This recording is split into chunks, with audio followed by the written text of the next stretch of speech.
Hello students, welcome back to this Safal 3.0 initiative by PW in which we are going to discuss a very important topic that is related to your CUET exam preparation। तो CUET exam preparation के लिए ये batch है, उससे related हम सारे topics को detail में कर रहे हैं, उनसे संबंधित किस प्रकार के प्रश्न बन सकते हैं, तो उसका थ्योरेटिकल पार्ट हम इस बैच में करने की कोशिश कर रहे हैं, उनको समझने की कोशिश कर रहे हैं। ठीक, अच्छा, अब इसके लिए जो हम बेसिस लेकर के चल रहे हैं वही सारी बातें मैं हर लेक्चर में रिपीट करता हूं, जल्दी से एक बार बोल देता हूं, जल्दी से सुन लो, बाकी पिछले लेक्चर देख लेना जाकर। ठीक है, तो ये इस कड़ी का 5वां लेक्चर है। देखो, यहां पर जो हम लेक्चर ले रहे हैं वो तुम्हारे CUET एग्जाम की प्रिपरेशन के लिए ले रहे हैं।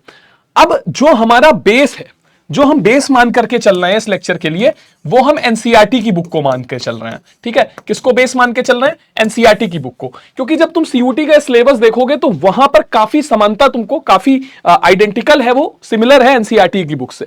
लेकिन अब सारी चीजें इसमें NCERT की बुक से नहीं आएंगी, क्योंकि वो बच्चे भी एग्जाम देंगे जो अदर बोर्ड से है, ना कि सिर्फ CBSE बोर्ड से है ना। तो अदर देन NCERT भी हमको पढ़ना पड़ेगा। ठीक, तो वहां से अगर कुछ वहां से कुछ टॉपिक्स बन सकते हैं जो दूसरे बोर्ड्स की बुक से हैं, वो भी हम लेकर के चल रहे हैं, जहां से क्वेश्चन बनने की संभावना है। लेकिन हमारा जो बेसिस है, जो मेन बुक है, वो NCERT ही रहने वाली है। तो अभी तक हम 4 चैप्टर खत्म कर चुके हैं। अगर तुम्हारी NCERT की बुक के हिसाब से समझो तो बुक 1 खत्म हो चुकी है। बुक 2 यानी कि जो यूनिट 2 है CUET के सिलेबस का, यूनिट 5 है, उसके बारे में हम बात करने वाले हैं। वो यूनिट क्या कह रहा है? Through the eyes of traveller, यानी कि तुम्हारे सिलेबस में इसको बोला है medieval history, medieval society through the eyes of traveller.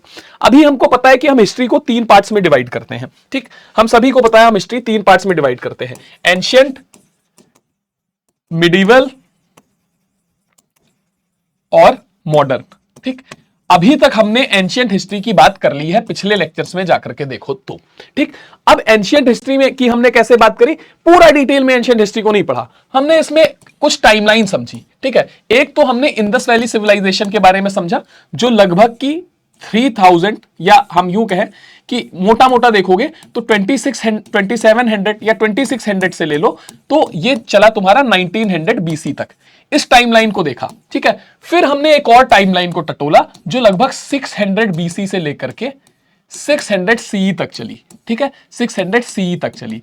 अब इस टाइमलाइन के बारे में हमने क्या बातें करी, इस टाइमलाइन को हमने अलग अलग पर्सपेक्टिव से समझा। सबसे पहले तो हमने पॉलिटिकल और इकोनॉमिक हिस्ट्री को पढ़ा। ठीक है, क्या पढ़ा? Political and economic history. ठीक, अच्छा, ठीक, इसमें याद करो तो दूसरा लेक्चर जो तुम्हारा है, पहले लेक्चर में हमने क्या पढ़ा? इंडस वैली सिविलाइजेशन, हड़प्पा मोहनजोदड़ो के बारे में।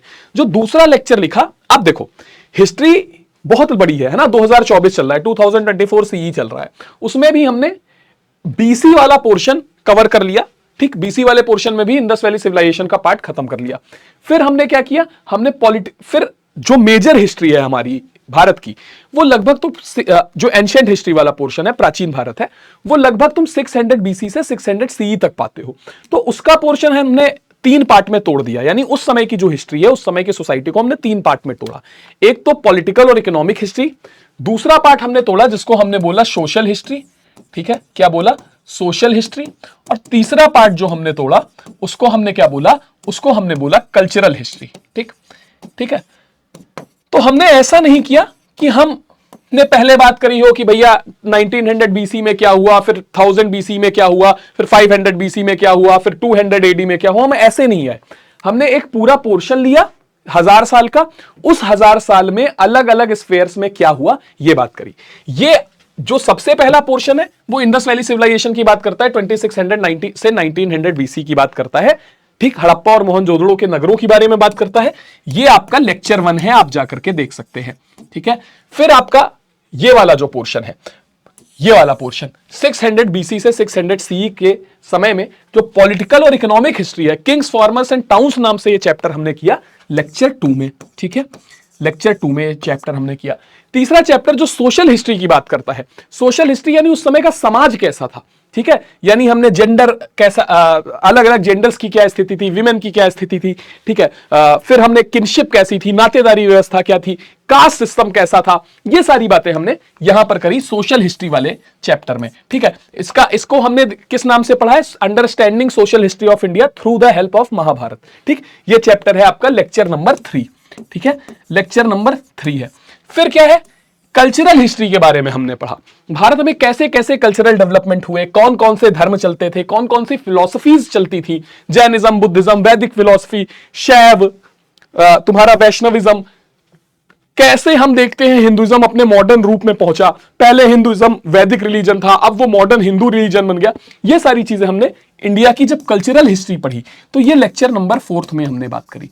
ठीक, लेक्चर नंबर 4 में बात करी।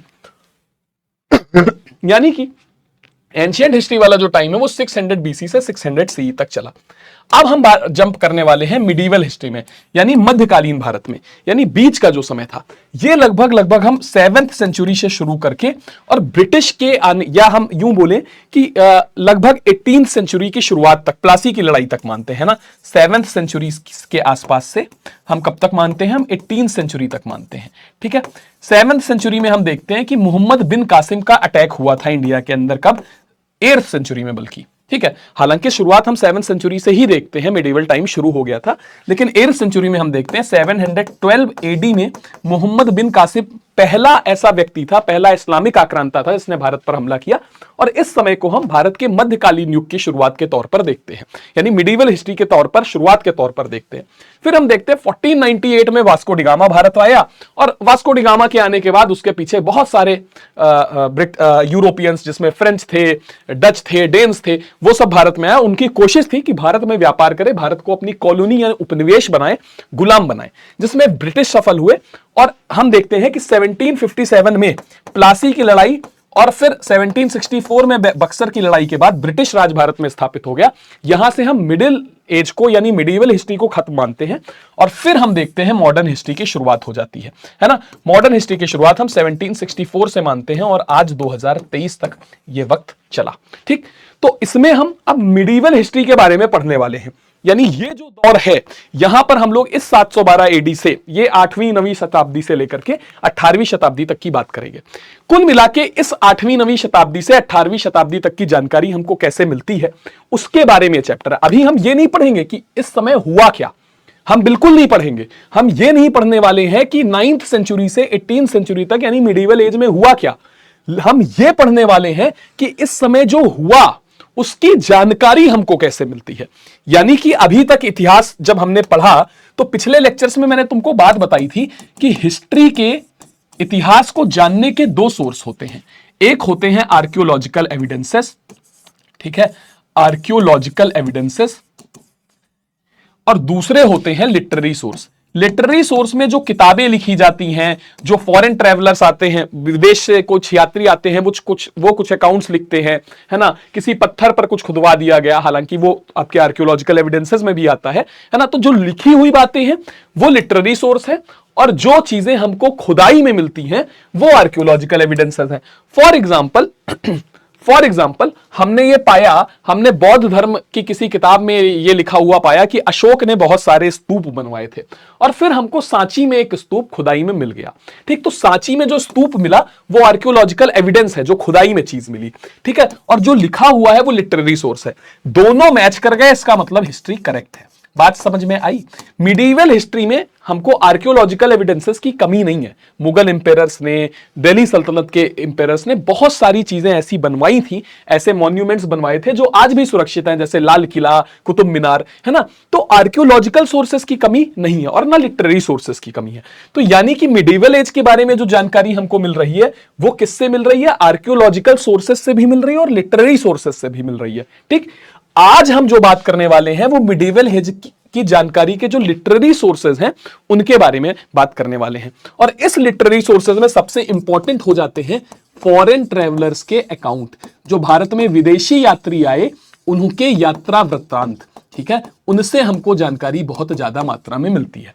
अब इन फॉरेन ट्रैवलर्स की बात करें तो इसमें 3 ट्रैवलर्स प्रमुख हो जाते हैं, जिनके बारे में हम इस चैप्टर में डिटेल में बात करने वाले हैं।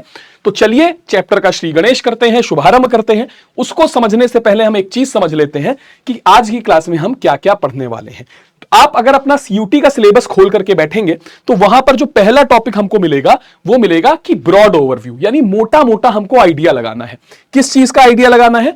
तो भैया सोशल और कल्चरल लाइफ उस समय की कैसी थी, ठीक है, यानी मिडिवल एज की सोशल और कल्चरल लाइफ कैसी थी। जब ये फॉरेन ट्रैवलर्स आए तो उन्होंने यहां की सोसाइटी के बारे में कुछ लिखा, यहां पर चल रहे कल्चर्स के बारे में कुछ लिखा, जिनके बारे में डिटेल में हम अगले चैप्टर्स में पढ़ेंगे, लेकिन मोटा मोटा उन्होंने यहां के सोसाइटी और कल्चर को कैसा देखा ये हम इस चैप्टर में पढ़ेंगे। ये पहली चीज हो गई, ठीक। ये इन सोशल और कल्चरल लाइफ फॉरेन ट्रैवलर के नजरिए से हम पढ़ेंगे। फिर स्टोरी ऑफ देयर राइटिंग, वो जो चीजें लिख रहे थे, जो अपने यात्रा वृत्तांत लिख रहे थे, जो अपने अकाउंट्स लिख रहे थे, ट्रैवल ब्लॉग्स, आजकल तो ब्लॉग चलते हैं ना, तो वो ये सारे जो ब्लॉग लिख रहे थे ये क्यों लिख रहे थे, पहले तो ये कहां पर लिखते थे, ठीक है। इसमें तो पहले सबसे हमको ये समझना पड़ेगा कि वो ट्रैवल कहां पर करते थे, क्यों करते थे, ठीक है, और फिर वो जो लिखते थे वो क्या लिख रहे थे, है ना। ट्रैवल करके क्या चीजें लिख रहे थे, सारी चीजें लिख रहे थे, जो देखते थे एक एक चीज लिखते थे, तो फिर लिखते थे या ट्रैवल करते थे या लिखते थे, क्योंकि दोनों काम तो एक साथ नहीं हो सकते। नहीं, उसमें से कुछ इंपॉर्टेंट चीजें लिखते थे, जो उनके लिए नया था वो लिखते थे, है ना। फॉर एग्जाम्पल, जैसे इंडिया का कोई आदमी इंडिया में घूमेगा तो अभी तुम इंडिया में निकल जाओ घूमने, तुम देख रहे हो कोई ब्राह्मण है, कोई ठाकुर है, कोई वैश्य है, शूद्र है, तो इसमें तुमको आश्चर्य नहीं होगा, क्योंकि ये सब तो तुमको पता ही है।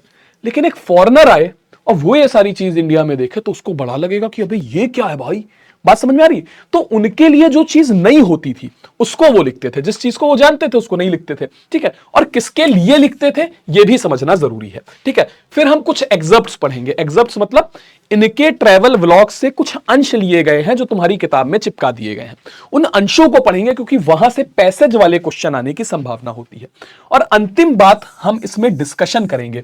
हम डिस्कशन क्या करेंगे कि इन ट्रैवल अकाउंट से हमको क्या पता चलता है और हिस्टोरियंस इन ट्रैवल अकाउंट्स को किस तरीके से इंटरप्रेट करते हैं, किस तरीके से समझने की कोशिश करते हैं। तो चलिए क्लास की शुरुआत करते हैं, ठीक है। चलो, तो पहला टॉपिक हमारा आज शुरू होने जा रहा है। क्या है टॉपिक का नाम? Through the eyes of traveller, ठीक है। तो सबसे पहले हम इस चीज को समझने की कोशिश करते हैं। सबसे पहले हम बात करेंगे अल बरूनी की, लेकिन उसकी बात करने से पहले हम ये समझेंगे कि हमने ये पाया है कि लंबे समय से, है ना, लंबे समय से, पुराने समय में हमने देखा कि कई सारे लोग, पुरुष स्त्रियां दुनिया भर की यात्राएं करते रहते थे।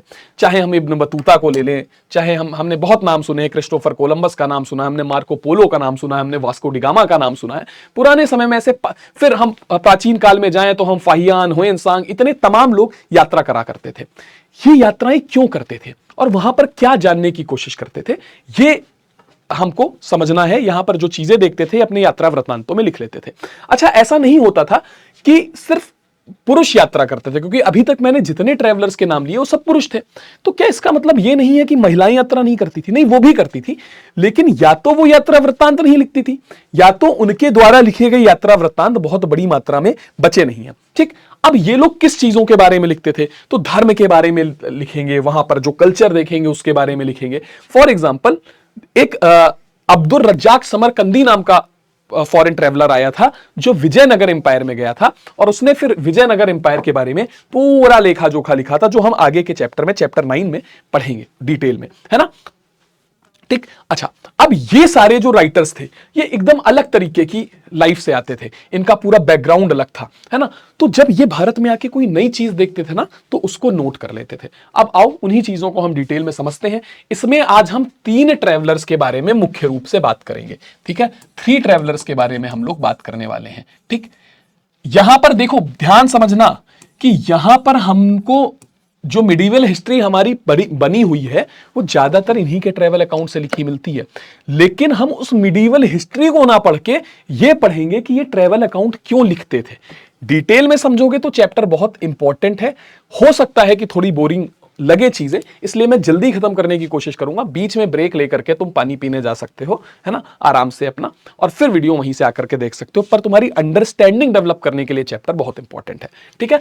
तो क्योंकि इसमें घटनाएं बहुत ज्यादा नहीं है तो बहुत अमूर्त चिंतन या एब्स्ट्रैक्ट थिंकिंग की जरूरत पड़ेगी, तो थोड़ा फोकस के साथ तुमको ये चीजें समझनी पड़ेगी। 3 ट्रैवलर्स हैं जिनके बारे में हम मुख्य तौर पर बात करेंगे। ये 3 ट्रैवलर कौन कौन से हैं? सबसे पहले हम बात करेंगे अल बरूनी के बारे में। किसके बारे में बात करेंगे? अल बरूनी के बारे में। इसके बाद में हम बात करेंगे इब्न बतूता के बारे में। इब्न बतूता पा पहन तो जूता। फिर हम बात करेंगे फ्रैंकोइस बर्नियर के बारे में या फ्रांसवा बर्नियर के बारे में। ठीक है, ये 3 ट्रेवलर हैं। अब ये तीनों ट्रेवलर अलग अलग पृष्ठभूमि से आए हैं, अलग अलग जगहों से आए हैं। ठीक, इन तीनों ही ट्रेवलर्स को हमने क्यों लिया? क्योंकि देखो, हमको यह समझना जरूरी है कि पूरी दुनिया उस समय की भारत के बारे में किस तरीके से सोच रही थी। अगर हम अलबरूनी को देखें तो ये एशियन ही था, है ना, एशिया कॉन्टिनेंट से आता था। वहीं इब्न बतूता को देखें तो ये मोरक्को अफ्रीका से आया था। ठीक है, मोरक्को अफ्रीका से आया था। और वहीं फ्रैंकोइस बर्नियर को अगर हम देखें तो ये यूरोप से आया था। इसलिए जरूरी है कि तीनों के बारे में अलग अलग हम पढ़ें। ठीक, उसमें भी किन जगहों से आया था तो हम समझेंगे। तो इससे हमको हर कॉन्टिनेंट का मिडिवल इंडिया के बारे में क्या व्यू था यह समझ में आ जाता है। अच्छा, अब यहां पर हमारे सामने 2 मैप दिखाई दे रहे हैं। ठीक है, यहां पर 2 मैप हमको दिखाई दे रहे हैं। ये 2 मैप कौन है समझने की कोशिश करते हैं। देखो, यहां पर हमको 2 मैप दिखाई दे रहे हैं। एक मैप हमारे सामने ये लगा हुआ है और एक मैप हमारे सामने ये लगा हुआ है। ठीक, ये 2 मैप हम अलग अलग क्यों देख रहे हैं? क्योंकि यहां पर एक हमको वर्ल्ड मैप दिखाई दे रहा है, ये दुनिया है, ये भारत है। ठीक, और ये हमको भारत के आसपास का उस समय का मैप दिखाई दे रहा है।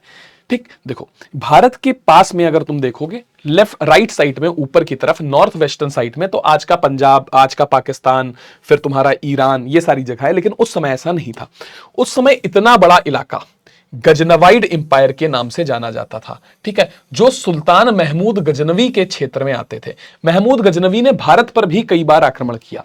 ठीक, और सोमनाथ तक उसकी पहुंच जाती थी भारत में। सोमनाथ तक के क्षेत्र को उसने जीत करके अपने राज्य में मिला लिया। तो यहां पर अगर तुम देखोगे तो मथुरा यानी सेंट्रल इंडिया से लेकर के पंजाब और गुजरात तक का क्षेत्र गजनवाइड एम्पायर में आता था। अच्छा, इसके पहले अगर हम देखें तो ये एरिया जो है आज की, अगर तुम आज के नक्शों को मिलाओगे तो ये वाला जो क्षेत्र है ना, इसको हम लोग सेंट्रल एशिया बोलते हैं। ठीक है, क्या बोलते हैं? Central Asia. इसमें कौन सी कंट्रीज आती हैं? तो तुम पाओगे कि इसमें उज्बेकिस्तान, तजाकिस्तान, कजाकिस्तान, उज्बेकिस्तान, ये सारी कंट्री आती हैं। ठीक, और यहां पर जो एम्पायर चलता था उस समय, उसको हम लोग बोलते थे ख्वारिज्म। क्या बोलते थे? ख्वारिज्म बोलते थे। ठीक है, ठीक, तो इस ख्वारिज्म में एक व्यक्ति रहता था जिसका नाम था अलबरूनी। हम देखते हैं 973 में गजनवाइड एम्पायर के शासक जिसका नाम था महमूद ऑफ गजनी। ठीक है, किसने? महमूद ऑफ गजनी ने, जो यहां का सुल्तान था, उसने यहां पर हमला कर दिया। कब? 973 में। ठीक है, महमूद ने यहां पर कब्जा किया और इस क्षेत्र को यानी कि ख्वारिज्म को अपने राज्य में मिला दिया। ठीक, जब ख्वारिज्म को इसने अपने राज्य में मिलाया तो हम पाते हैं कि ख्वारिज्म के कई लोगों को बंधक बना करके ये ले गया। ख्वारिज्म के राजा के दरबार में एक कवि हुआ करता था या एक राइटर हुआ करता था जिसका नाम था अलबरूनी। अलबरूनी को भी ये बंधक बना करके कहां पर ले गया? ये गजनवीद एम्पायर के अंदर ले गया। ठीक, बात समझ में आई? और अपनी यहां पर ले गया राजधानी समरकंद में। ठीक, अब यहां पर हम देखते हैं इसका जन्म कहां हुआ था? 973 में कहां हुआ था? ख्वारिज्म में हुआ था, जो कि आज के समय उज्बेकिस्तान में है, सेंट्रल एशिया वाले क्षेत्र में है। ठीक, बहुत ही पढ़ा लिखा स्कॉलर टाइप का आदमी था। 4 भाषाओं का जानकार था। पर्शियन लैंग्वेज आती थी, हिब्रू लैंग्वेज आती थी, अरबिक लैंग्वेज आती थी और संस्कृत लैंग्वेज आती थी। हिब्रू लैंग्वेज क्यों आती थी? क्योंकि इस्लामिक स्कॉलर था, इस्लाम को बहुत अच्छे से समझता था। ठीक, और इस्लामिक किताबों को पढ़ने के लिए आपको अरबिक भाषा आनी चाहिए क्योंकि वो अरबिक भाषा में लिखी हुई है। इस्लाम जो धर्म है वो बहुत ज्यादा करीबी से जुड़ता है ज्यू धर्म से। ज्यू धर्म, जिसको तुम यहूदी धर्म बोलते हो, और उनकी पुस्तकें हिब्रू भाषा में लिखी हुई हैं। ठीक है, तो इस वजह से हिब्रू का भी जानकार था। ठीक, और पर्शियन भाषा का भी जानकार था। संस्कृत भाषा इसको बाद के समय में आई। बाद के समय में कैसे आई? देखो, 1017 के 973 में इसका जन्म हुआ था। 1017 के आसपास हम देखते हैं सुल्तान महमूद गजनवी ने ख्वारिज्म पर हमला कर दिया। ठीक है, अच्छा, और यहां से महमूद गजनवी को उठा करके ले गया। महमूद गजनवी अब यहां पर रहने लगा। धीरे धीरे उसको यह शहर पसंद आने लगा, है ना। जब वो गजनविड एम्पायर में पहुंचा समरकंद में, तो उसको धीरे धीरे वो शहर पसंद आने लगा। और वहीं पर रहते रहते फिर कुछ समय बाद क्या हुआ? महमूद गजनवी ने अपना एम्पायर बढ़ा करके इंडिया तक ले गया। ठीक है, और इंडिया में पंजाब तक के क्षेत्रों पर इसने कब्जा कर लिया। ठीक, अब इस समय क्या हुआ? जब पंजाब जब पंजाब वाला क्षेत्र भी गजनवी इंपायर में के अंदर आ गया तो यहां के लोगों के संबंध इन लोगों के साथ बनने लगे, संपर्क बनने लगे। इसी पूरी कड़ी में अब ये पूरे इंपायर में घूमता रहता था और घूमते घूमते अलबरूनी कई बार भारत के इस क्षेत्र से आकर के भी गुजरा, यानी भारत का जो आज पंजाब गुजरात वाला क्षेत्र है वहां पर भी आया। हालांकि वो कब आया उसका पूरा जो ट्रैवल प्रोग्राम है वो अवेलेबल नहीं है, पर मोटा मोटा लगता है कि वो इस क्षेत्र में आया जरूर था। और आया क्या था, उसको घूमने का बहुत शौक था, क्योंकि उसने भारत के बारे में सुन रखा था। सुल्तान महमूद गजनवी ने भारत पर 16-17 बार आक्रमण किया, तो भारत की अकूत धन संपदा के बारे में सुन रखा था और उसको भारत के लिए इंटरेस्ट पैदा होना शुरू हुआ। जब वो भारत आता था ना, तो यहां पर भारत में जो पंजाब वाले क्षेत्र में जो ब्राह्मण रहते थे, जो पंडित रहते थे, पुजारी रहते थे, उनसे संपर्क करता था और उन्हीं लोगों से इसने धीरे धीरे संस्कृत भाषा सीखी। इंडिया के जो रिलीजियस टेक्स्ट थे उनको पढ़ा, है ना। तो अगर हम पाए तो हम देखते हैं कि ये अच्छा, और इस समय तक क्या हुआ, जो भी वो यात्रा करता था और वहां पर जो चीजें सीखता था उसको एक किताब में लिख लेता था, जिसको हम लोग क्या बोलते थे, ट्रैवल अकाउंट्स बोलते थे या फिर यात्रा वृत्तांत बोलते थे। क्या बोलते थे, ट्रैवल अकाउंट्स बोलते थे या यात्रा वृत्तांत बोलते थे। आज इन चीजों को तुम लोग सोशल मीडिया के जमाने में क्या बोलते हो, ट्रैवल व्लॉग बोलते हो। अगर वीडियो से बनाया जाता है और उसको लिखा आता है तो ट्रैवल ब्लॉग बोलते हो, है ना। तो ये काम बहुत पहले अपने अलबरूनी भाई साहब ने करना शुरू कर दिया था, लेकिन ऐसा नहीं था कि ये पहले व्यक्ति थे जिन्होंने ये काम करना शुरू किया। इसके पहले भी ट्रैवल अकाउंट्स लिखे जाते थे। कई यात्री जब भारत आए तो उन्होंने अपने अपने ट्रैवल अकाउंट्स लिखे और दुनिया के कई देशों में ऐसे ट्रैवल अकाउंट लिखे गए। तो वो पूरी दुनिया में उस समय ट्रैवल अकाउंट्स ट्रेंड में आ चुके थे, ट्रैवल अकाउंट्स को पढ़ने का ट्रेंड था, ठीक। तो इसलिए जब महमूद अलबरूनी ने अपना ट्रैवल अकाउंट लिखा तो उसको भी पढ़ा गया। हालांकि हम ये जरूर देखते हैं कि अगर हम 1500 के पहले की बात करें, 1500 ईस्वी यानी 1500 सीई के पहले की बात करें, तो भारत के अंदर बहुत सारे लोगों ने उसका ट्रैवल अकाउंट नहीं पढ़ा था, फिर भी थोड़े बहुत लोगों ने पढ़ा था। भारत के बाहर उसके ट्रैवल अकाउंट काफी ज्यादा पढ़े गए थे, उस क्षेत्र में तो एटलीस्ट पढ़े ही गए थे, ठीक है। चलो, अब अलबरूनी की किस चीज से हमको भारत के बारे में जानकारी मिलती है, तो उसकी एक किताब है जिसका नाम है किताबुल हिंद। तुम इसको कंफ्यूज मत करना उतबी की किताबुल यामनी से या तहरीके यामनी से, तारीख यामनी से कंफ्यूज मत करना। यह किताबुल हिंद नाम की ही किताब है। बात समझ में आई, ठीक। किताब उल हिंद यानी हिंदुस्तान के बारे में जो किताब लिख रही है, बता रही है, उसको किताबुल हिंद बोला गया। हिंद शब्द कैसे निकला, देखो, हिंद शब्द निकला है हिंदू शब्द से। हिंदू शब्द कैसे निकला, एक बात समझो। बहुत समय पहले, ये तुम सोचते होगे कि हिंदू आज धर्म के तौर पर प्रयोग किया जा रहा है, पर हमेशा से यह धर्म नहीं था। असल में जैसे कि तुमने अगर मेरे पिछले लेक्चर्स देखे हो तो मैंने तुमको बताया कि भारत में जो शुरुआती सिविलाइजेशन थे वो इस जगह डेवलप हुए, है ना, इस जगह पर। चाहे हड़प्पा और मोहनजोदड़ो के सिविलाइजेशन देखें, चाहे हम देखें कि वैदिक सिविलाइजेशन भी इसी क्षेत्र में डेवलप हुए, सप्त सिंधु के पास डेवलप हुए। अच्छा, अब भारत में, प्राचीन भारत में लगातार आक्रमण हुए। यूनानी, जिनको ग्रीक्स बोलते हैं, भारत में विदेशियों का आना कोई 15वीं सेंचुरी की बात थोड़ी, तो प्राचीन समय से बात चल रही है ना। तो पुराने समय में 3rd-4th सेंचुरी के आसपास हम देखते हैं भारत पर इंडो ग्रीक्स के अटैक होते थे, यानी ग्रीक्स, यूनान के लोग भारत पर हमला करते थे।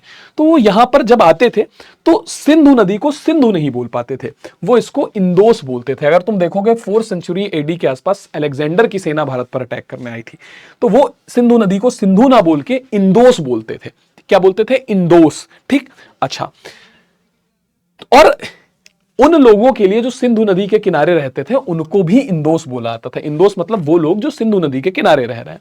जब मुसलमानों ने, या यूं कहें अरब आक्रांताओं ने भारत पर हमला किया, तो अरबी भाषा में तुम देखोगे, फारसी भाषा में जो ज्यादातर शब्द होते हैं ना, वो गले से बोले जाते हैं। खा, हा, ग, है ना, ये शब्द ज्यादा होते हैं। तो वो लोग भी सिंधु नहीं बोल पाए और सिंधु की जगह उन्होंने हिंदोस बोला, ठीक। हिंदोस का मतलब क्या था, उन्होंने जो शब्द प्रयोग किया उसका नाम था हिंदोस। हिंदोस का मतलब क्या था, people who are living besides the Indus river, वो लोग जो सिंधु नदी के किनारे रह रहे हैं, ठीक है, उनको हिंदोस बोला गया। तो दो शब्द यहां से चल निकले, हिंदोस और इंदोस, ठीक है। इंदोस ग्रीक के द्वारा और हिंदोस इनके द्वारा, और यही शब्द आगे चल के हिंदू में परिवर्तित हुए, ठीक है, हिंदू में परिवर्तित हुए, ठीक। और ये इंडिया में परिवर्तित हुआ और इसी हिंदू से बाद में हिंदुस्तान बना। क्या बना, हिंदुस्तान बना, ठीक है। तो हिंदू शब्द बहुत लंबे समय तक, हिंदू शब्द का मतलब कोई धर्म नहीं होता था। हिंदू शब्द का मतलब सिर्फ वही लोग थे जो इंदस नदी के किनारे रहते थे। इतनी बात हमको अपने दिमाग में बिठा लेनी है, ठीक है। चलो अब आगे बढ़ते हैं। ठीक, तो यहां से अगर हम देखें, अब उस समय भारत में, अब हम देखेंगे जैसे जो आज हम हिंदी भाषा बोल रहे हैं ना, जिस भाषा में मैं तुमसे बात कर रहा हूं, ये हिंदी भाषा का शब्द कहां से आया? ये हिंदी भाषा कोई बहुत पुरानी भाषा नहीं है, ये अभी जुम्मा 100-150 साल पहले डेवलप हुई है। जिस भाषा में मैं तुमसे बात कर रहा हूं, इसको हिंदी की खड़ी बोली बोला जाता है। हिंदी का जो यात्रा है वो कैसी रही है? सबसे पहले तो भाई संस्कृत थी, संस्कृत से प्राकृत बनी, प्राकृत से फिर अभ्रंश बनी, अभ्रंश से फिर अवहट्ट बनी, अवहट्ट के बाद फिर पुरानी हिंदी फिर ब्रज भाषा बनी, फिर पुरानी हिंदी बनी, फिर हिंदी की खड़ी बोली बनी। ये 19th सेंचुरी 20th सेंचुरी के आसपास हिंदी इस रूप में आई। इसके पहले ब्रज भाषा बोली जाती थी, ठीक है। और इंडिया में ब्रज भाषा और क्या बोलते हैं फारसी, फिर मुसलमानों का अरबों का अटैक हो ही चुका था, दिल्ली सल्तनत आ चुकी थी, मुगल एम्पायर आ चुका था, ठीक। तो उस समय हम देखते हैं कि हिंदी थोड़ा थोड़ा अपने प्योर रूप में डेवलप होने लगी थी, जिसको अमीर खुसरो ने डेवलप किया। लेकिन उस समय की जो हिंदी थी उसमें फारसी के बहुत सारे शब्द थे, ब्रज भाषा के बहुत सारे शब्द थे, ठीक। तो उसको हिंदी ना बोल करके क्या बोला जाता था? हिंदवी बोला जाता था। वो भाषा कौन सी थी? हिंदवी थी। बात समझ में आई? तो हिंदवी, ये सारे शब्द कहां से निकले? ये सिंधु से निकले हैं, है ना। चाहे हिंद हो, चाहे सिंधु हो, चाहे हिंदवी हो, तो कुल मिला के ये शुरू में इस एरिया के आसपास रहने वाले लोगों के लिए था। फिर ये शब्द इस पूरी भूमि के लिए प्रयोग किया जाने लगा। इस पूरी भूमि के बारे में जब इसने किताब लिखी अलबरूनी ने, तो उसने किताब का नाम दिया किताबुल हिंद, यानी हिंद की भूमि के बारे में एक किताब लिखी इसने। बात समझ में आई? ठीक है, इतनी चीज तुमको समझ में आ गई? ठीक है। अब ये जो किताब इसने लिखी थी, ये अरबिक भाषा में लिखी थी और इसकी लैंग्वेज को बहुत ज्यादा सिंपल रखा था। लेकिन ये किताब बहुत बड़ी थी, लगभग इसमें 80 वॉल्यूम थी, 80 वॉल्यूम्स इस किताब की लिखी गई, है ना। अब इसमें किस बारे में इसने बात करी? तो बहुत ज्यादा सब्जेक्ट्स को इसने कवर किया। जैसे इसने रिलीजन को कवर किया कि कौन सा रिलीजन भारत में चल रहा था, फिर उसकी फिलॉसफी क्या थी, भारत में कौन कौन से फेस्टिवल्स मनाए जाते थे, ठीक है। एस्ट्रोनॉमी के बारे में बात करी, यानी खगोल शास्त्र के बारे में बात करी, ठीक है। इसके अलावा हम देखते हैं कि उस समय के जो रीति रिवाज थे, सोशल लाइफ थी, इन सारी चीजों के बारे में डिटेल में उसने बात करी, उस समय के लॉ के बारे में, ठीक। इन सारी चीजों के बारे में अलबरूनी ने बहुत डिटेल में बात करी, ठीक। अच्छा, अब हम देखेंगे जब इसने ये किताब लिखी ना, तो अलबरूनी के लिखने का स्टाइल थोड़ा सा ज्योमेट्री पर आ रहा था। अलबरूनी बहुत विद्वान आदमी था। देखो, अलबरूनी को ग्रीक भाषा नहीं आती थी, उसको ग्रीक लैंग्वेज नहीं आती थी, लेकिन इसके बावजूद वो, देखो इस समय तक क्या हुआ था कि, देखो मैं तुमको समझाता हूं। ग्रीस में बहुत बड़े बड़े विद्वान हुए, सोक्रेटिस हुए, प्लेटो हुए, अरिस्टोटल हुए। इन सब की दर्शन में यानी फिलॉसफी में इन्होंने बहुत गहरा काम किया है। इसके अलावा मैथ्स में भी ग्रीक्स ने बहुत गहरा काम किया है। जैसे यूक्लिड्स की ज्योमेट्री तुमने क्लास 9th में पढ़ी होगी, है ना, उनके प्रिंसिपल पढ़े होंगे। तो यूक्लिड के बारे में भी ये कहां से संबंधित है? ग्रीस यानी यूनान से संबंधित है। अब इसको ग्रीक भाषा तो आती नहीं थी, लेकिन इस समय तक अरबी भाषा में बहुत सारे जो ग्रीक बुक्स थी उनका ट्रांसलेशन हो चुका था, क्योंकि जैसे ये भारत आया था, ऐसे कई सारे ट्रैवलर्स ग्रीक्स भी जाते थे अरब से, उन्होंने इन बुक्स का ट्रांसलेशन कर दिया था अरबिक भाषा में। तो इसने अरबिक भाषा में उन किताबों को पढ़ रखा था, किसने? अलबरूनी ने।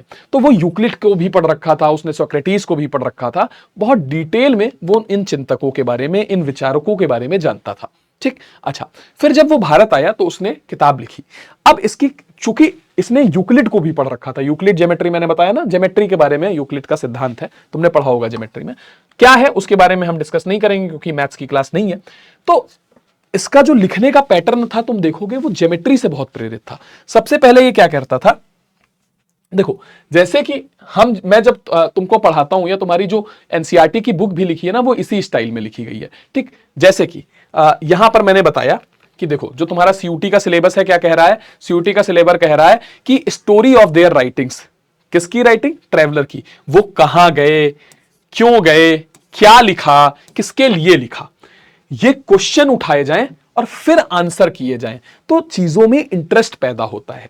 अलबरूनी का लिखने का स्टाइल भी ऐसा था। वो सबसे पहले क्या करता था, उसकी जो लिखने की स्टाइल है वो क्या करती थी, वो पहले एक क्वेश्चन उठाती थी, ठीक है। जैसे क्वेश्चन उठाया कि भारत में स्ट्रेटिफिकेशन, सोशल स्ट्रेटिफिकेशन किस तरीके का है, यानी समाज में स्तरीकरण कैसा है, समाज में क्या कोई लेयर्स हैं, कोई समाज का बड़ा वर्ग, छोटा वर्ग है, फिर वो बताता था कि हाँ भारत में जाति प्रथा है, जाति प्रथा में 4 वर्ण हैं, ब्राह्मण क्षत्रिय शूद्र वैश्य, ब्राह्मण ऐसे हैं, क्षत्रिय ऐसे हैं, शूद्र वैसे हैं। बात समझ में आ रही है?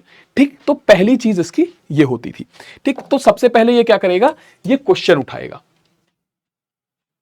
ठीक है, सबसे पहले ये क्वेश्चन उठाएगा, उसके बाद में क्या करेगा, उसके बाद में इस क्वेश्चन का ये आंसर देगा। ठीक है, और फिर वो बाकी जगह दुनिया में जहां जहां घूमा है उससे कंपेयर करेगा, बाकी जगहों पर क्या प्रथाएं चल रही हैं उन चीजों को कंपेयर करेगा। यानी तुम देखोगे तो यहां पर एक सीधा सीधा त्रिभुज बनेगा। तो ऐसा कई विद्वान मानते हैं कि अल बरूनी के जो लिखने का स्टाइल था, है ना, जो अल बरूनी के लिखने का स्टाइल था वो ज्योमेट्रिकल स्टाइल था। और ज्योमेट्रिकल स्टाइल क्यों था, क्योंकि उसका जो झुकाव था वो बहुत ज्यादा था मैथ्स की तरफ, इसलिए वो चीज उसके लिखने के स्टाइल में झलकती है। ठीक है, ठीक। अच्छा, अब यहां पर देखो, जो आंसर होता था या फिर जिसको हम डिस्क्रिप्शन बोलते हैं, ये डिस्क्रिप्शन किस चीज पर आधारित होता था। अब ध्यान से देखो, उसने एक क्वेश्चन उठाया कि भारत में कैसा स्ट्रेटिफिकेशन है, वहां का समाज कैसा है, क्या वहां के समाज में क्लासेस थी। फिर वो आंसर और डिस्क्रिप्शन देगा। आंसर और डिस्क्रिप्शन कैसे देगा, आंसर और डिस्क्रिप्शन भारत में उसने जो देखा, भारत के ब्राह्मणों से जो बात करी उसने, भारत में जो लोकल टेक्स्ट उसने पढ़े, है ना, भारत के बारे में जानकारी कैसे मिलेगी भाई, भारत के धर्म ग्रंथों से। भारत के धर्म ग्रंथों में कौन से, जैसे कि भगवद गीता हो गई, मनुस्मृति हो गई, महाभारत हो गई, है ना। तो संस्कृत टेक्स्ट को उसने जो पढ़ा वो चीजें उसने लिख दी। ठीक है, जो संस्कृत टेक्स्ट में उसने पढ़ा उसने वो चीजें लिख दी। अब ध्यान से देखो, ये क्या करता था अल बरूनी, उस समय के समाज में क्या चल रहा है उस पर कम ध्यान देता था। ये किताब पढ़कर उस जगह का जो लोकल हिस्ट्री थी, जो लोकल बुक्स थी, उसको पढ़ के ज्यादा लिखता था। ठीक है, वो भारत के समाज में उसने क्या देखा उस पर कम ध्यान दिया। उसने भारत में जो टेक्स्ट था, रिलीजियस टेक्स्ट था, उसको पढ़ा, तो उसने पाया कि भाई यहां पर जाति व्यवस्था की बात करी, तो उसने एज इट इज किताब में लिख दिया। फिर वो यूरोप की कोई किताब पढ़ेगा या ग्रीस की कोई किताब पढ़ेगा और देखेगा कि वहां पर स्ट्रेटिफिकेशन किस तरीके का है, वो देखेगा कि वहां पर दास प्रथा चलती थी, है ना, स्लेव सिस्टम चलता था, तो फिर उसके साथ उसको कंपेयर करेगा। लेकिन कंपेयर वो बुक्स को ही करता था, लोकल बुक्स को ही कंपेयर करता था। बात समझ में आ रही है? इतनी चीजें क्लियर है? अच्छा, इसके अलावा उसने और भी किताबें, संस्कृत टेक्स्ट तो पढ़ता ही था, साथ में पाली टेक्स्ट यानी बुद्धिज्म से रिलेटेड जो ग्रंथ थे वो पढ़ता था।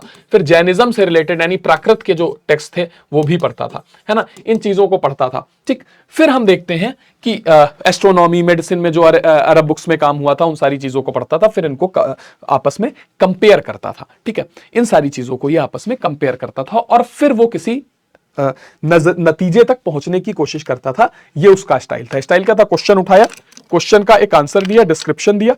ये आंसर किस पर, जैसे क्वेश्चन क्या उठाया, इंडिया के बारे में क्वेश्चन उठाया, वहां के सोशल क्लासेस के बारे में। ठीक है, अब सोशल क्लासेस इंडिया में कैसी है ये कहीं से तो पता लगाएगा। कहां से पता लगाएगा, तो संस्कृत आती थी, उसने तुरंत पन्ने पलटे कि भाई ऋग्वेद में 4 जातियों के बारे में बताया, उसने लिख दिया वो बातें।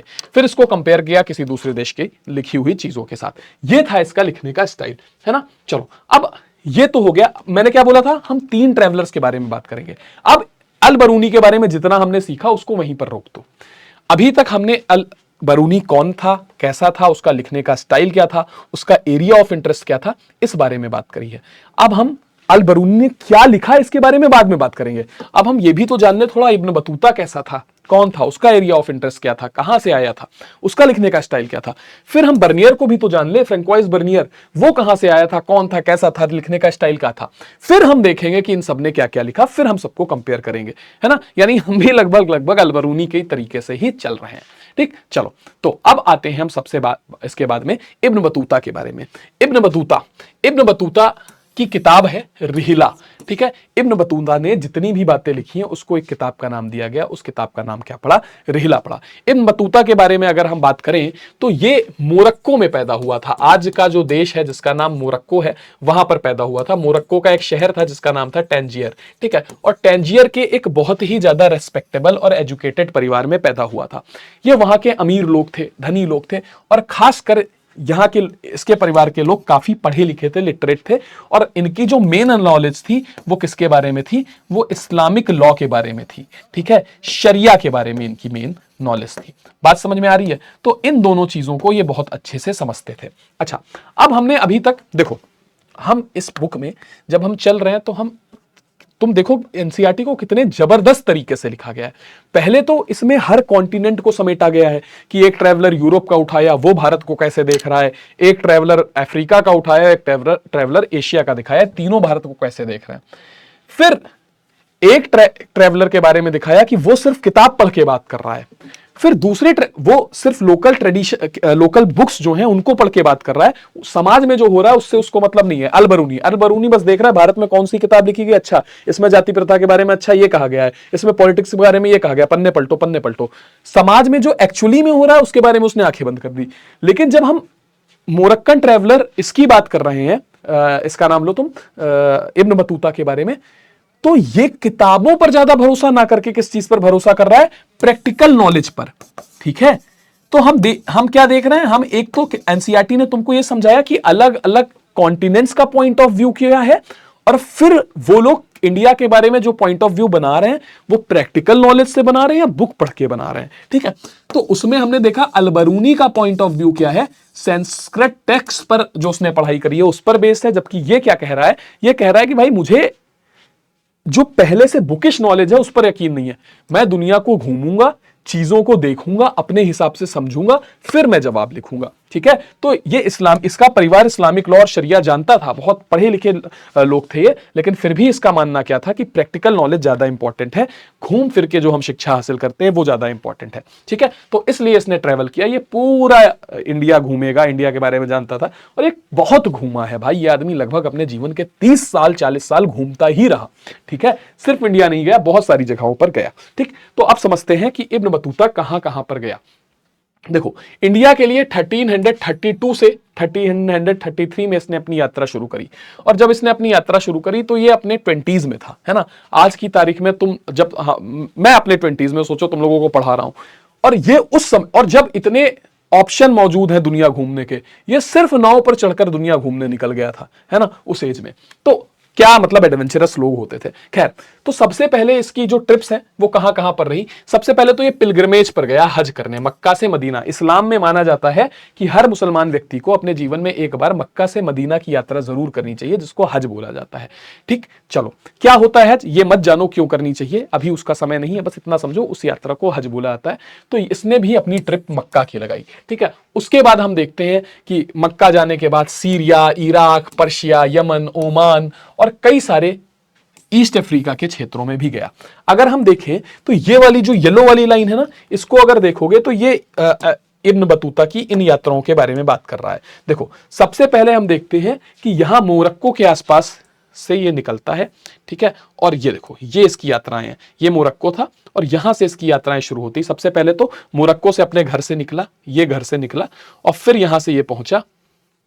यहां से हम देखते हैं कि यहां से ये पूरा अरब जाएगा, यहां मक्का पहुंचेगा। ठीक है, फिर मक्का के बाद हम देखते हैं ये इराक, तुम्हारा इराक, ईरान, इन सारी जगहों पर, सीरिया, ये पूरा, ये वाली लाइन तुम देख रहे हो ना, ये पूरी यात्रा इसकी दिखाई गई है। ठीक है, और फिर हम देखते हैं कि यहां से ये होते हुए ईस्ट अफ्रीका, यानी पूर्वी अफ्रीका के काफी देशों में घूमते हुए, फिर हम देखते हैं ये यूरोप जाते हुए प्रॉपरली, फिर ऊपर से यहां से होते हुए फिर इंडिया आता है। ठीक, हालांकि हम देखते हैं कि इंडिया आने के लिए ये कालीकट पर आता है। कालीकट को आज हम कोझीकोड भी बोलते हैं, आज के कोझीकोड को हम कालीकट बोलते हैं। ठीक है, तो सेंट्रल एशिया होते होते हम देखते हैं सिंध पहुंचता है 1333 के आसपास। ठीक है, अब देखो, अब इसके बारे में हम थोड़ा जानकारी हासिल करते हैं। ये कोझीकोड आता है और कोझीकोड से इसने सुन रखा होता है किसके बारे में, दिल्ली का सुल्तान उस समय होता है मोहम्मद बिन तुगलक। ये मोहम्मद बिन तुगलक के बारे में इसको पर्याप्त बातें पता होती हैं। ठीक है, सुनता है कि भाई मोहम्मद बिन तुगलक नाम का कोई राजा है, और वो फॉरेन ट्रेवलर्स को, या अगर उसके दरबार में कोई जानकार व्यक्ति आता है ना, कोई लर्नेड मैन आता है, तो उसका बहुत रिस्पेक्ट करता है। ठीक, इब्न बतूता भी यही सब सोच करके उसके दरबार में पहुंचता है, और हम देखते हैं चूंकि इतना बड़ा स्कॉलर था, इस्लामिक लॉ को बहुत अच्छे से समझता था, इसलिए मोहम्मद बिन तुगलक इसको दिल्ली का काजी डिक्लेयर कर देता है। काजी उस समय की हाईएस्ट जुडिशियल पोजीशन होती थी, है ना। हाईएस्ट जुडिशियल ऑफिसर को क्या बोला जाता था, काजी बोला जाता था। ये लंबे समय तक दिल्ली का काजी बना रहता है, लेकिन कुछ समय बाद सुल्तान के साथ इसका कुछ विवाद होता है, थोड़ा सा मिसअंडरस्टैंडिंग हो जाती, क्यों वो अभी हम नहीं समझेंगे, बस फिलहाल के लिए हम इतना समझ लें, इस मिसअंडरस्टैंडिंग की वजह से इसको क्या हो जाती है, इसको प्रिजन दे दी जाती है, क्या जेल में बंद कर दिया जाता है। कुछ समय बाद ये मिसअंडरस्टैंडिंग सॉल्व होती है और इसके बाद इसको प्रिजन से फ्री कर देता है कौन, मोहम्मद बिन तुगलक। फ्री करने के बाद उसको एक असाइनमेंट देता है। असाइनमेंट क्या देता है कि तुमको भैया चीन जाना है, ठीक है, चीन जाना है। 1340 को यह कहता है कि तुमको चीन जाना है सुल्तान के ऑनवाई के तौर पर। ऑनवाई का मतलब होता है राजदूत, क्या मतलब होता है, एम्बेसडर के तौर पर, है ना, कि मंगोलियन रूलर के पास जाओ और कुछ उनसे बातचीत करो, उनको समझाने की कोशिश करो, कुछ संधि प्रस्ताव लेकर के उनके पास जाओ, ठीक। तो ये निकलता है मंगोलिया जाने के लिए, लेकिन मंगोलिया एक नंबर का घुमक्कड़ आदमी था, है ना, तो निकलता है मंगोलिया जाने के लिए, लेकिन ये सीधे साउथ में चला जाता है। कहां पर, देखो साउथ में हम देखते हैं, साउथ में एकदम पहुंच जाता है, मालदीव पहुंच जाता है ना, सिंध होते हुए मालदीव पहुंच जाता है। मालदीव से फिर ये, अब तुमको लग रहा होगा कि भाई मालदीव से तो जाएगा, नहीं, मालदीव से ये सीधे पहुंच जाएगा श्रीलंका, कोलंबो पहुंच जाएगा। कोलंबो से एक बार फिर मालदीव में वापस लौटेगा, 18 महीने तक मालदीव का काजी बन के रहेगा। फिर उसके बाद यहां से निकल के जाएगा, फिर यहां से पूरा निकल के जाएगा जावा सुमात्रा होते हुए, फिर यहां पर चाइना के ग्वांगझू में पहुंचेगा, है ना, ग्वांगझू में पहुंचेगा, जिसको आज हम लोग ग्वांगझू के नाम से जानते हैं, ठीक है, ठीक, इस जगह पर जाएगा। बात समझ में आई, ठीक है। तो फाइनली ये चाइना में पहुंचता है और पूरा ये हम देखते हैं कि देखो मालाबार, दिल्ली से जब सुल्तान कहता है ना कि तुमको जाना है, तो ये मालाबार कोस्ट होते हुए, भारत का जो ये पश्चिमी तट है जिसको हम मालाबार कोस्ट बोलते हैं, यहां से होते हुए ये जाता है, ठीक। With the new assignment Battuta proceeded the Malabar coast through central India, from Malabar he went to Maldives. ये पूरी कहानी यहां पर लिखी है। He stayed for 18 months as काजी, but eventually decided to proceed to Sri Lanka. He then went back, फिर वापस श्रीलंका के बाद फिर से वापस मालदीव गया, ठीक है। तो कुल मिला के अब इसके, ये इतना बड़ा घुमक्कड़ था ना कि इसके अकाउंट को कई बार कंपेयर किया जाता है मार्को पोलो के अकाउंट से। मार्को पोलो कौन था?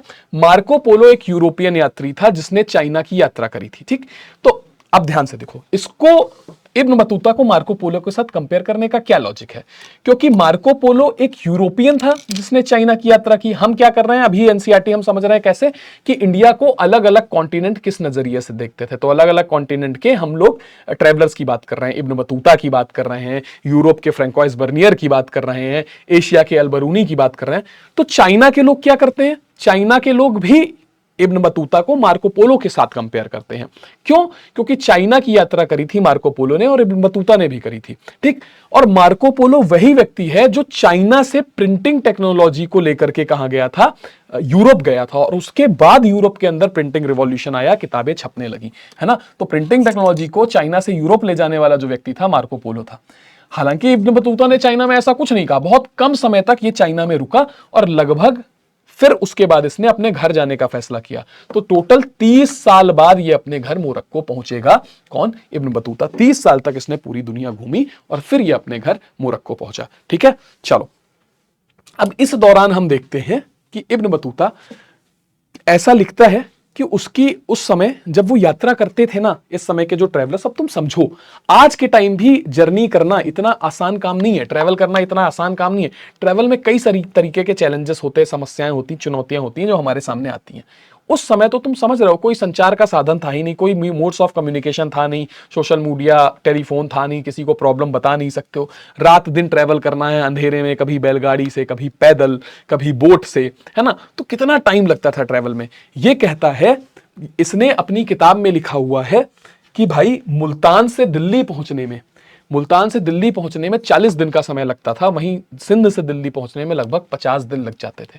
ग्वालियर से दिल्ली जाना हो तो 10 दिन तक लग जाते थे। दौलताबाद महाराष्ट्र से दिल्ली जाने में भी लगभग 40 दिन का समय लग जाता था। ये बातें कहीं से कहीं पर तुम नोट कर लो, है ना। तो ये कह रहा है कि जब ये मुल्तान से दिल्ली एक बार ट्रेवल कर रहा है तो इसका पूरा यहां पर रास्ता दिखाया गया है कि जहां से इसने ट्रेवल किया, ठीक है। तो अगर तुम देखोगे तो यहां से अगर आपको दिल्ली जाना है यहां पर, तो लगभग 40 दिन का समय लग रहा है, ठीक है। वहीं सिंध तुम्हें नीचे मिलेगा, सिंध तुमको नीचे मिलेगा। यहां से अगर आपको दिल्ली तक जाना है तो लगभग कितने दिन का, यहां से सिंध से, यहां कहीं सिंध है, यहां से दिल्ली जाना है तो लगभग 40 दिन का समय आपको, 50 दिन का समय लग जाएगा, है ना। 50 डेज का समय लग जाएगा। वहीं पर अगर तुम तुम देखोगे ग्वालियर यानी मध्य प्रदेश जो यहां कहीं पर था, यहां से अगर दिल्ली जाओगे तो 10 दिन का समय लगेगा। दौलताबाद महाराष्ट्र, यहां से दिल्ली जाओगे तो भी लगभग 40 दिन का समय लगेगा, ये वो कहता था। लेकिन अब इस पूरी प्रक्रिया में यह कह रहा है कि एक बार ये मुल्तान से दिल्ली जा रहा था तो उस समय बहुत बड़ा खतरा रहता था, किसका? डाकुओं का, लुटेरों का। क्योंकि ये जो ट्रैवलर्स होते थे ना, अपने साथ बड़ी मात्रा में धन लेकर के जा रहे होते थे। कई बार ये जो ट्रैवलर्स होते थे ये कई सारे व्यापारियों के साथ जा रहे होते थे, क्योंकि उस समय लोग, भाई ये तो फॉरेन ट्रैवलर है, ये तो घूम रहा है, घुमक्कड़ आदमी है। लेकिन उस समय यात्राएं सिर्फ ट्रैवल ब्लॉगिंग के लिए थोड़े लिखी जाती थी।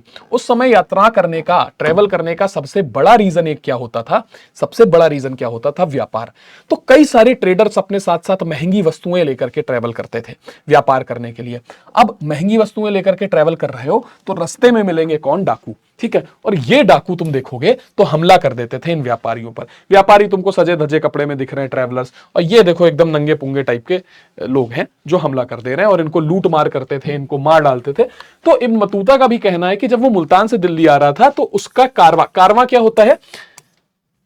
मैं अकेला ही निकला था जानिबे मंजिल, लोग मिलते गए, कारवां बनता गया। यानी जब कई लोग ग्रुप में ट्रेवल करते हैं ऐसे लाइन से, अपने साथ लंबे समय का राशन पानी लेकर के, खूब सारा वो सामान लेकर के, तो उसको कैरवैन बोलते हैं, है ना। इसको हिंदी में या पर्शियन में कारवां बोलते हैं।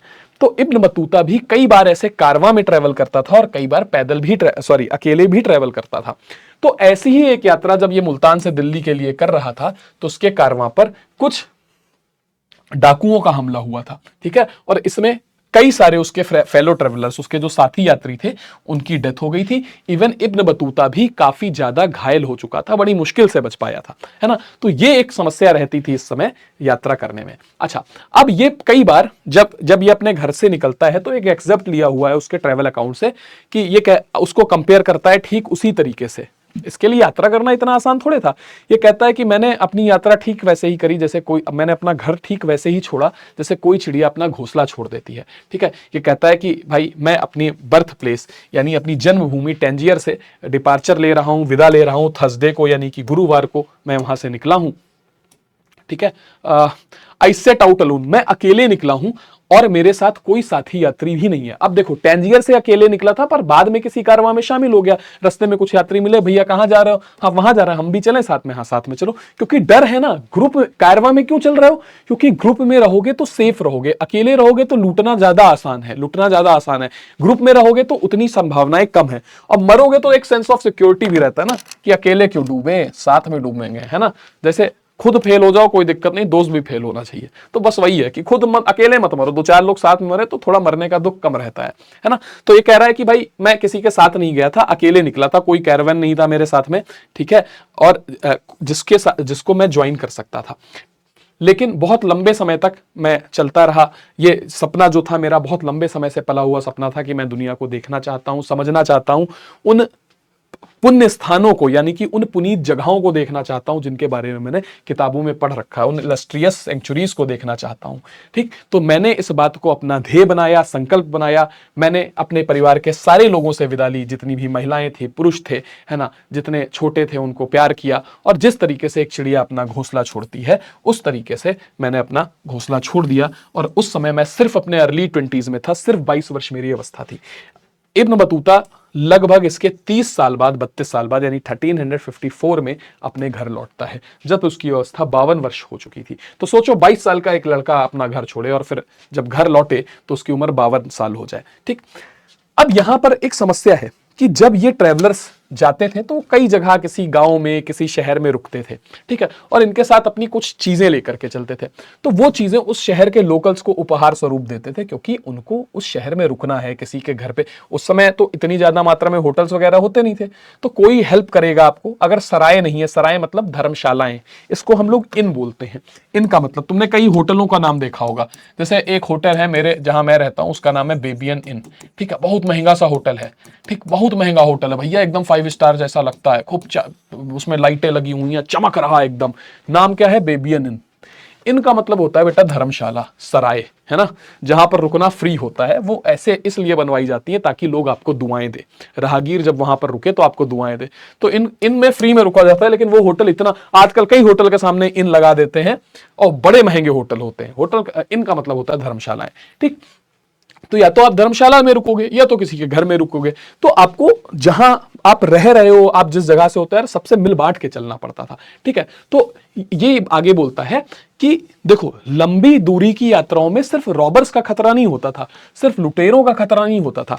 कई बार जो ट्रैवलर होता था ना, वो अपने आप से हार जाता था, उसको होम सिकनेस होने लगती थी। होम सिकनेस मतलब घर की याद आने लगती थी, वो बहुत अकेला फील करने लगता था। तो ऐसा ही इसने एक इंसिडेंट लिखा है रिहिला से, जो उसकी किताब है, उसका ट्रैवल अकाउंट है, उससे इसने लिखा है कि भाई ये ट्रैवल जब कर रहा था तो इसको रास्ते में बुखार हो गया, जुकाम हो गया, है ना, और कई बार इसने कोशिश करी, अपने आप को, शरीर काफी वीक हो रहा था, तो अपने आप को संभालने की काफी कोशिश करी, पर ये संभाल नहीं पा रहा था।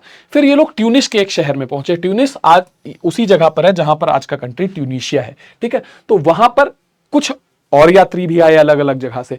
तो गांव के लोगों ने जब ये शहर पहुंचे तो शहर के लोगों ने इन बाहर से आए हुए लोगों का स्वागत किया। ठीक, बाहर से कई शेख भी आए हुए थे यात्रा करने, जो ट्यूनिस में ही विश्राम कर रहे थे इसके अलावा, है ना। तो शहर के लोगों ने उन शेखों का बहुत ज्यादा स्वागत किया। ठीक, लेकिन इसका स्वागत नहीं किया। ठीक, काजी के बेटे का स्वागत हुआ, शेखों का स्वागत हुआ, इसका स्वागत किसी ने नहीं किया। तो इसको बड़ा दुख हुआ। ठीक है, हर व्यक्ति सिर्फ शेख का स्वागत कर रहा है और काजी के बेटे का स्वागत कर रहा है, उसी को से क्वेश्चन पूछे जा रहा है, उन्हीं से हालचाल पूछा जा रहा है। तो इसको बहुत अकेला सा फील हुआ। इसको लगा यार मेरा तो कोई, मैं अकेले पढ़ रहा हूं। ठीक है, तो जब उसने देखा तो इसकी आंखों में आंसू आ गए, मतलब थोड़ा होम सिकनेस फील हुई, थोड़ा लोनलीनेस महसूस हुई। तो एक आदमी वहीं पर खड़ा था, एक यात्री आया, वो आगे बढ़ करके इसका अभिवादन करता है, इसको ग्रीट करता है, तब इसको थोड़ा सा अच्छा लगता है। तो ये जो ट्रैवलर्स थे, ये रोज नए नए चैलेंजेस फेस करते थे। इनकी यात्रा उतनी सुगम नहीं होती है जितनी हमको इनके ट्रैवल अकाउंट्स में दिखाई देती है ना। आगे बढ़ते हैं। आगे कह रहा है कि द एंजॉयमेंट ऑफ क्यूरियोसिटीज, जब ये लौटा वापस, ठीक है, अब ये देखो, ये लगभग किन किन जगहों से होकर के गुजरा था। इसने अफ्रीका का नॉर्थ एरिया और ईस्टर्न एरिया घूम लिया था। ये आपका एशिया पूरा इसने घूम लिया था, बहुत ज्यादा जगह एशिया में, इंडिया घूम लिया था आपका, क्या बोलते हैं, यूरोप होते हुए आपने देखा ये कैसे पूरा घूम के गया था। कई लोग मानते हैं कि शायद ये रूस तक गया था, है ना।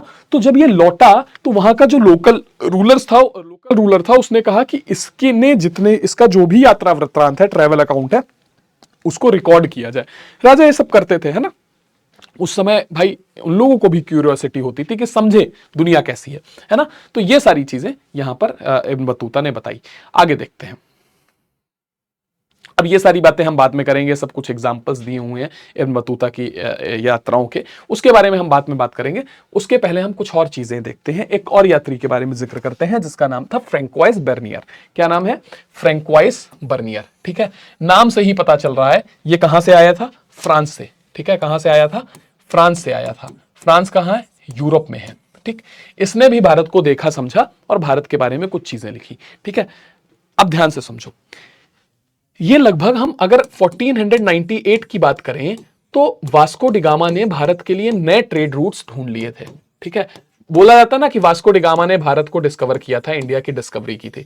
तो इंडिया कहीं खो गया था क्या कि इंडिया को डिस्कवर किया था, या इंडिया के बारे में दुनिया को पता नहीं था? क्योंकि सर आप तो बार बार कह रहे हैं कि भाई इंडस वैली सिविलाइजेशन के समय से ही इंडिया का व्यापार चलता था बहुत देशों के साथ में। ठीक है, प्राचीन काल में इंडो ग्रीक्स का अटैक हुआ तो इंडिया के बारे में तो दुनिया जानती थी। तो कैसे भाई वास्को डिगामा ने इंडिया को ढूंढ लिया? यहां पर ढूंढने का मतलब बेटा समझो क्या है। यहां का मतलब है ट्रेड रूट की डिस्कवरी करना, है ना। भारत के लिए देखो, यहां पर तुम इंडिया देख रहे हो और इंडिया से यूरोप का जो व्यापार होता था वो बहुत घूम के, उनको इधर से पूरा घूम के अफ्रीका से नीचे होकर के जाना पड़ता था। ठीक है, सॉरी ऐसे बोल रहा हूं मैं, असल में वो लोग व्यापार यहां से करते थे। ठीक है, यूरोपियंस भारत से व्यापार इस रास्ते से करते थे। ठीक, लेकिन क्या हुआ, इस रास्ते पर धीरे धीरे ऑटोमन एम्पायर ने कब्जा कर लिया। ऑटोमन तुर्क्स जो थे, जो मुस्लिम शासक थे, उन्होंने कब्जा कर लिया। तो अब जब यूरोपियन यहां से व्यापार करना चाहें, ठीक है, तो यूरोपियंस थे क्रिश्चियन, तुर्क्स थे मुस्लिम, तो वो इनसे बड़ी मात्रा में टैक्स लें। तो अब यहां से व्यापार करना उतना फायदेमंद में नहीं रह गया, क्योंकि इस रास्ते से जाने के लिए कमीशन लिया जाता था, भारी मात्रा में टैक्स लिया जाता था। तो इन्होंने दूसरा रास्ता ढूंढा। ठीक है, यहां से निकल के आया, पूरा नीचे से होते हुए भारत के लिए दूसरा रास्ता ढूंढा। ठीक, और यह काम किसने किया था? भारत के लिए नया ट्रेडिंग रूट किसने खोजा था? वास्को डिगामा ने खोजा था, जो पुर्तगाल का था। इस 1498 में वास्को डिगामा की डिस्कवरी के बाद 1500 के बाद हम देखेंगे बहुत सारे यूरोपियन यात्री भारत में आए, जिसमें से एक जेसुइट भी था जिसका नाम था रॉबर्टो नोबेली। जेसुइट का मतलब क्या था, इन लोगों का मिशन रहता था भारत में आने का। जैसे हम रॉबर्ट पिनहेरियो को देख सकते हैं जो अकबर के समय भारत में आया, ठीक है, वो भी एक जेसुइट ट्रेवलर था। इनका मतलब क्या होता था, इनका मकसद होता था क्रिश्चियनिटी का प्रसार करना, भारत में रिलीजियस कन्वर्जन कराना, लोगों को क्रिश्चियनिटी में बदलना, है ना। तो ये इसका मकसद ये था, जिसका नाम रॉबर्टो नोबेली था। ये भारत में आया और इसने कई सारे भारत के धर्म ग्रंथों को, इंडियन टेक्स्ट को यूरोपियन लैंग्वेजेस में ट्रांसलेट भी किया। इसके अलावा अगर हम देखें तो इसमें से बेस्ट नाम दो आते हैं। एक इटालियन ट्रेवलर था जिसका नाम था मनुकी, और दूसरा ट्रेवलर था डुआर्तो बारबोसा।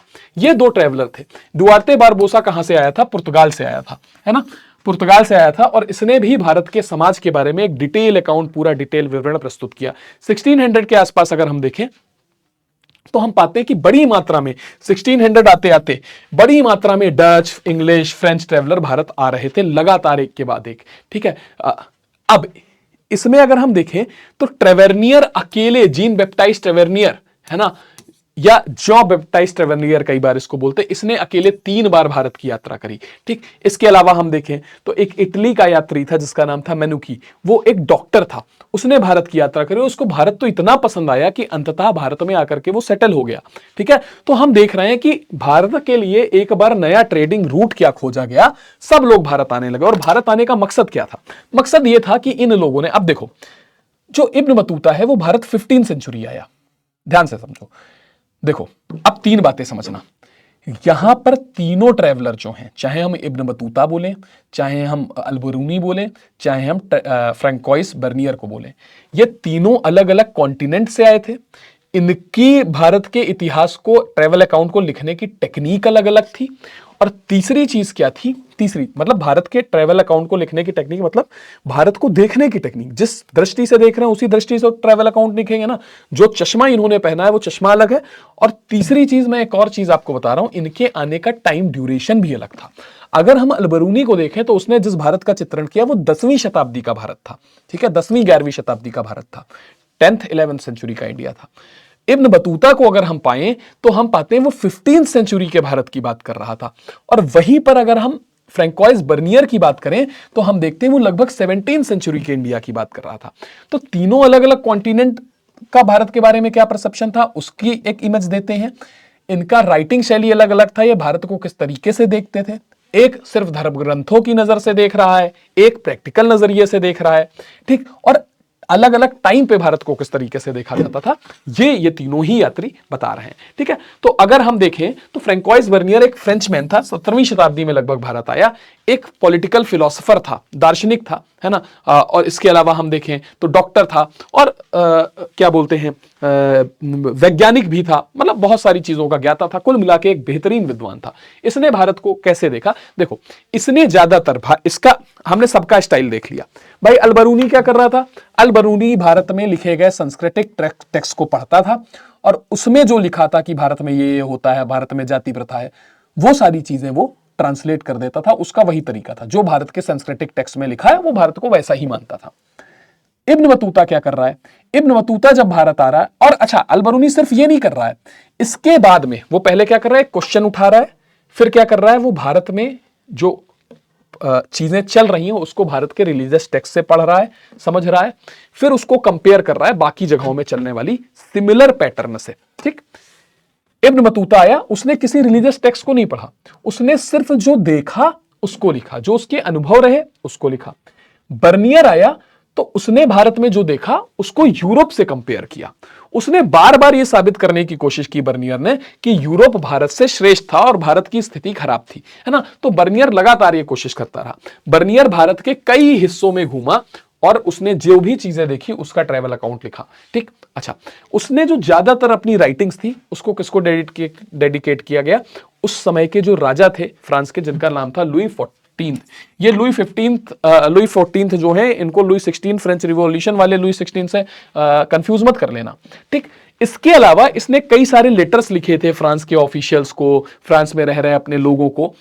उन लेटर्स को भी एक सोर्स माना जाता है जो इसको यहां पर एक्सपीरियंस हुए थे उनका, ठीक है। अच्छा, अगर हम देखें तो उसने इंडिया को हमेशा यूरोप से खराब स्थिति में दिखाने की कोशिश की।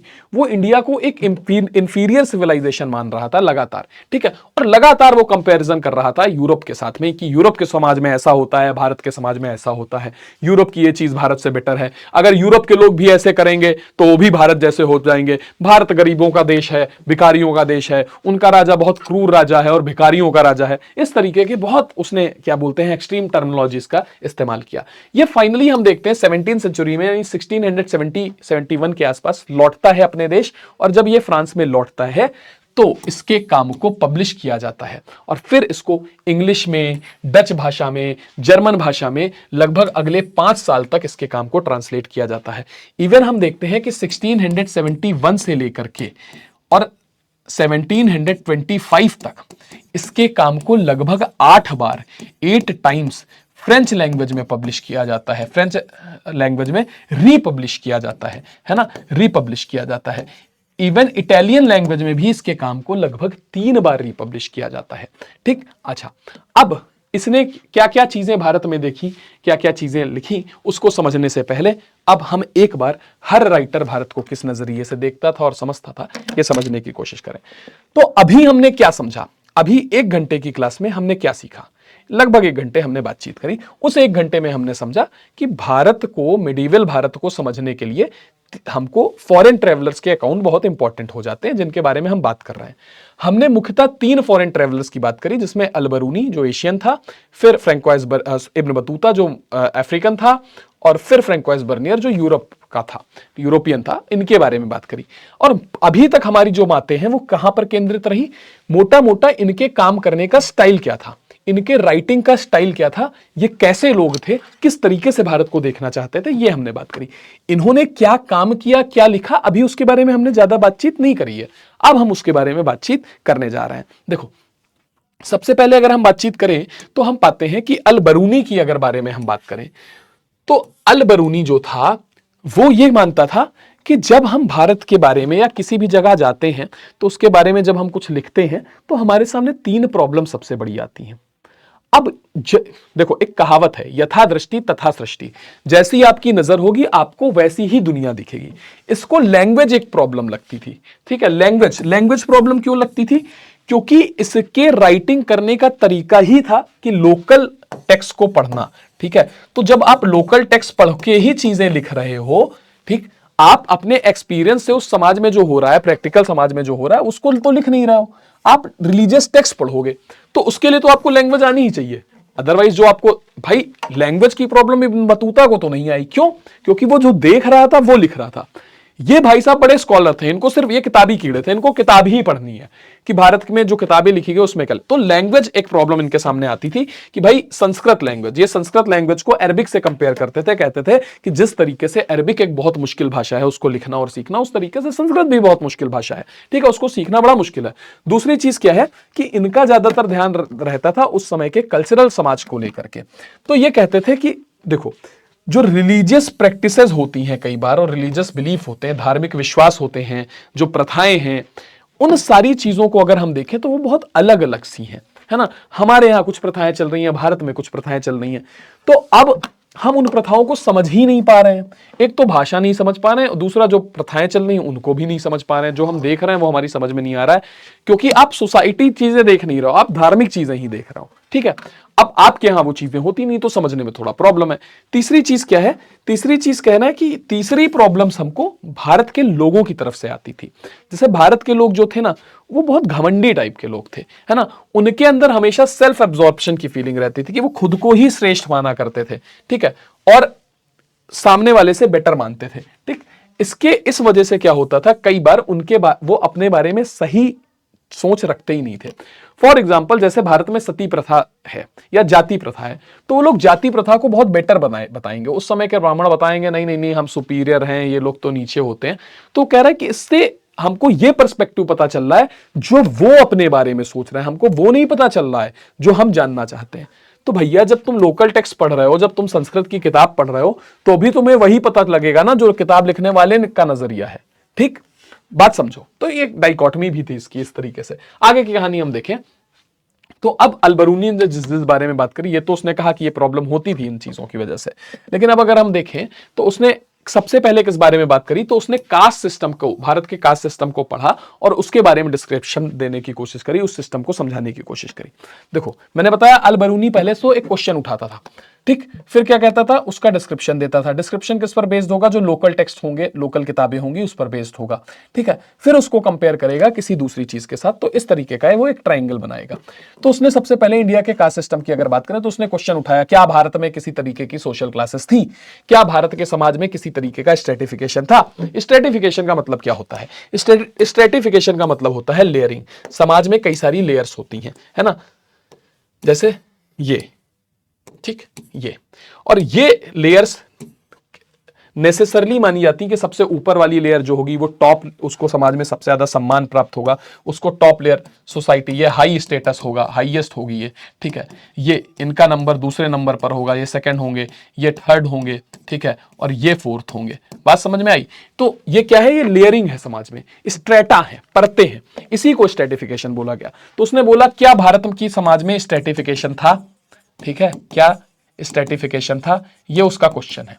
अब क्वेश्चन का आंसर उसको कहां मिलेगा, क्वेश्चन का आंसर उसको मिलेगा भारत के जो लोकल टेक्स्ट है, ठीक है, लोकल टेक्स्ट। अब लोकल टेक्स्ट में वो सारी किताबें पलट डालेगा जो संस्कृत में लिखी हुई किताबें हैं, यानी ब्राह्मणिकल बुक्स हैं, वेद, ऋग्वेद, सामवेद, अथर्ववेद, भगवत गीता, ये सारी किताबें पलट डालेगा। फिर बुद्धिस्ट लिटरेचर यानी पाली लिटरेचर को पलट डालेगा। फिर क्या करेगा, फिर जैनिस्ट लिटरेचर को यानी प्राकृत लिटरेचर को पलट डालेगा। फिर वहां पर जो भी चीज उसको मिलेगी सोसाइटी में स्ट्रेटिफिकेशन, जैसे उसको जाति प्रथा के बारे में, कास्ट सिस्टम के बारे में जानकारी मिली, तो उसने लिख लिया कि हाँ भैया भारत में कास्ट सिस्टम था, ब्राह्मण, क्षत्रिय, शूद्र, वैश्य होते थे। फिर क्या किया, उसने इस चीज को किसके साथ कंपेयर किया, उसने तुरंत इस चीज को पर्शिया यानी फारस के साथ, उस समय की ईरान के साथ कंपेयर किया। उसने कहा कि हाँ इसमें कोई नई बात थोड़े है, पर्शिया की सोसाइटी में भी सेम चीजें तो होती थी, हालांकि वो इस तरीके की नहीं थी। तो उसने क्या किया, सबसे पहले तो क्वेश्चन उठाया, क्वेश्चन क्या है, स्ट्रेटिफिकेशन का, ठीक है, और फिर लोकल टेक्स्ट से रेफरेंस लेकर के उसका जवाब दिया, फिर उसको पर्शिया के साथ कंपेयर किया। यह उसका लिखने का तरीका था। तो सबसे पहले उसने क्या बोला, उसने कहा कि यार देखो भारत के समाज में स्ट्रेटिफिकेशन कोई नई बात नहीं है ना, ये तो हमको पर्शिया में भी दिखाई दे रहा है। पर्शिया में हम देख रहे हैं कि शासक वर्ग है, ठीक है, एक शासक वर्ग है, घुड़सवार वर्ग है, ठीक, जिसको हम नोबिलिटी बोल रहे हैं, जो रूल करता है, अमीर लोग हैं समाज के, ठीक। इसके अलावा हम देखते हैं पर्शिया में भी हमको साधु सन्यासी दिखाई दे जाते हैं, मॉन्क्स दिखाई देते हैं, प्रीस्ट क्लास, ठीक। इसके अलावा अग्नि देवता भी, अग्नि क्या बोलते हैं, हम कह सकते हैं फायर प्रीस्ट दिखाई देते हैं, जो अग्नि की पूजा करते हैं, वो पुजारी भी दिखाई देते हैं। इसके अलावा लॉयर्स दिखाई देते हैं, फिर फिजिशियंस यानी कि वैद्य दिखाई देते हैं, फिर खगोल शास्त्री यानी एस्ट्रोनॉमर्स दिखाई देते हैं, ठीक है, और कुछ दूसरे भी साइंटिस्ट हमको दिखाई देते हैं। फिर उसके बाद में एक पीजेंट और आर्टिसन का समाज है। तो अगर हम पर्शिया के समाज को देखें तो वहां भी हमको 4 वर्ग दिखाई दे रहे हैं। पहले वर्ग में कौन आ रहा है, पहले सेक्शन में कौन आ रहा है, नाइट्स और प्रिंसेस आ रहा है, यानी शासक वर्ग और घुड़सवार वर्ग आ रहा है, ये नोबिलिटी क्लास है, ठीक है, यानी समाज में टॉप क्लास है, एरिस्टोक्रेसी, रूलिंग क्लास है। फिर दूसरे नंबर पर हमको कौन दिखाई दे रहा है, मॉन्क्स दिखाई दे रहे हैं। दूसरे नंबर पर क्लर्जी क्लास है, यानी प्रीस्ट क्लास है, जो पूजा पाठ करते हैं, धर्म में से जुड़े हुए लोग। फिर फायर प्रीस्ट हो गए, इसमें लॉयर्स भी आ गए, ये तीनों एक ग्रुप में आ रहे हैं।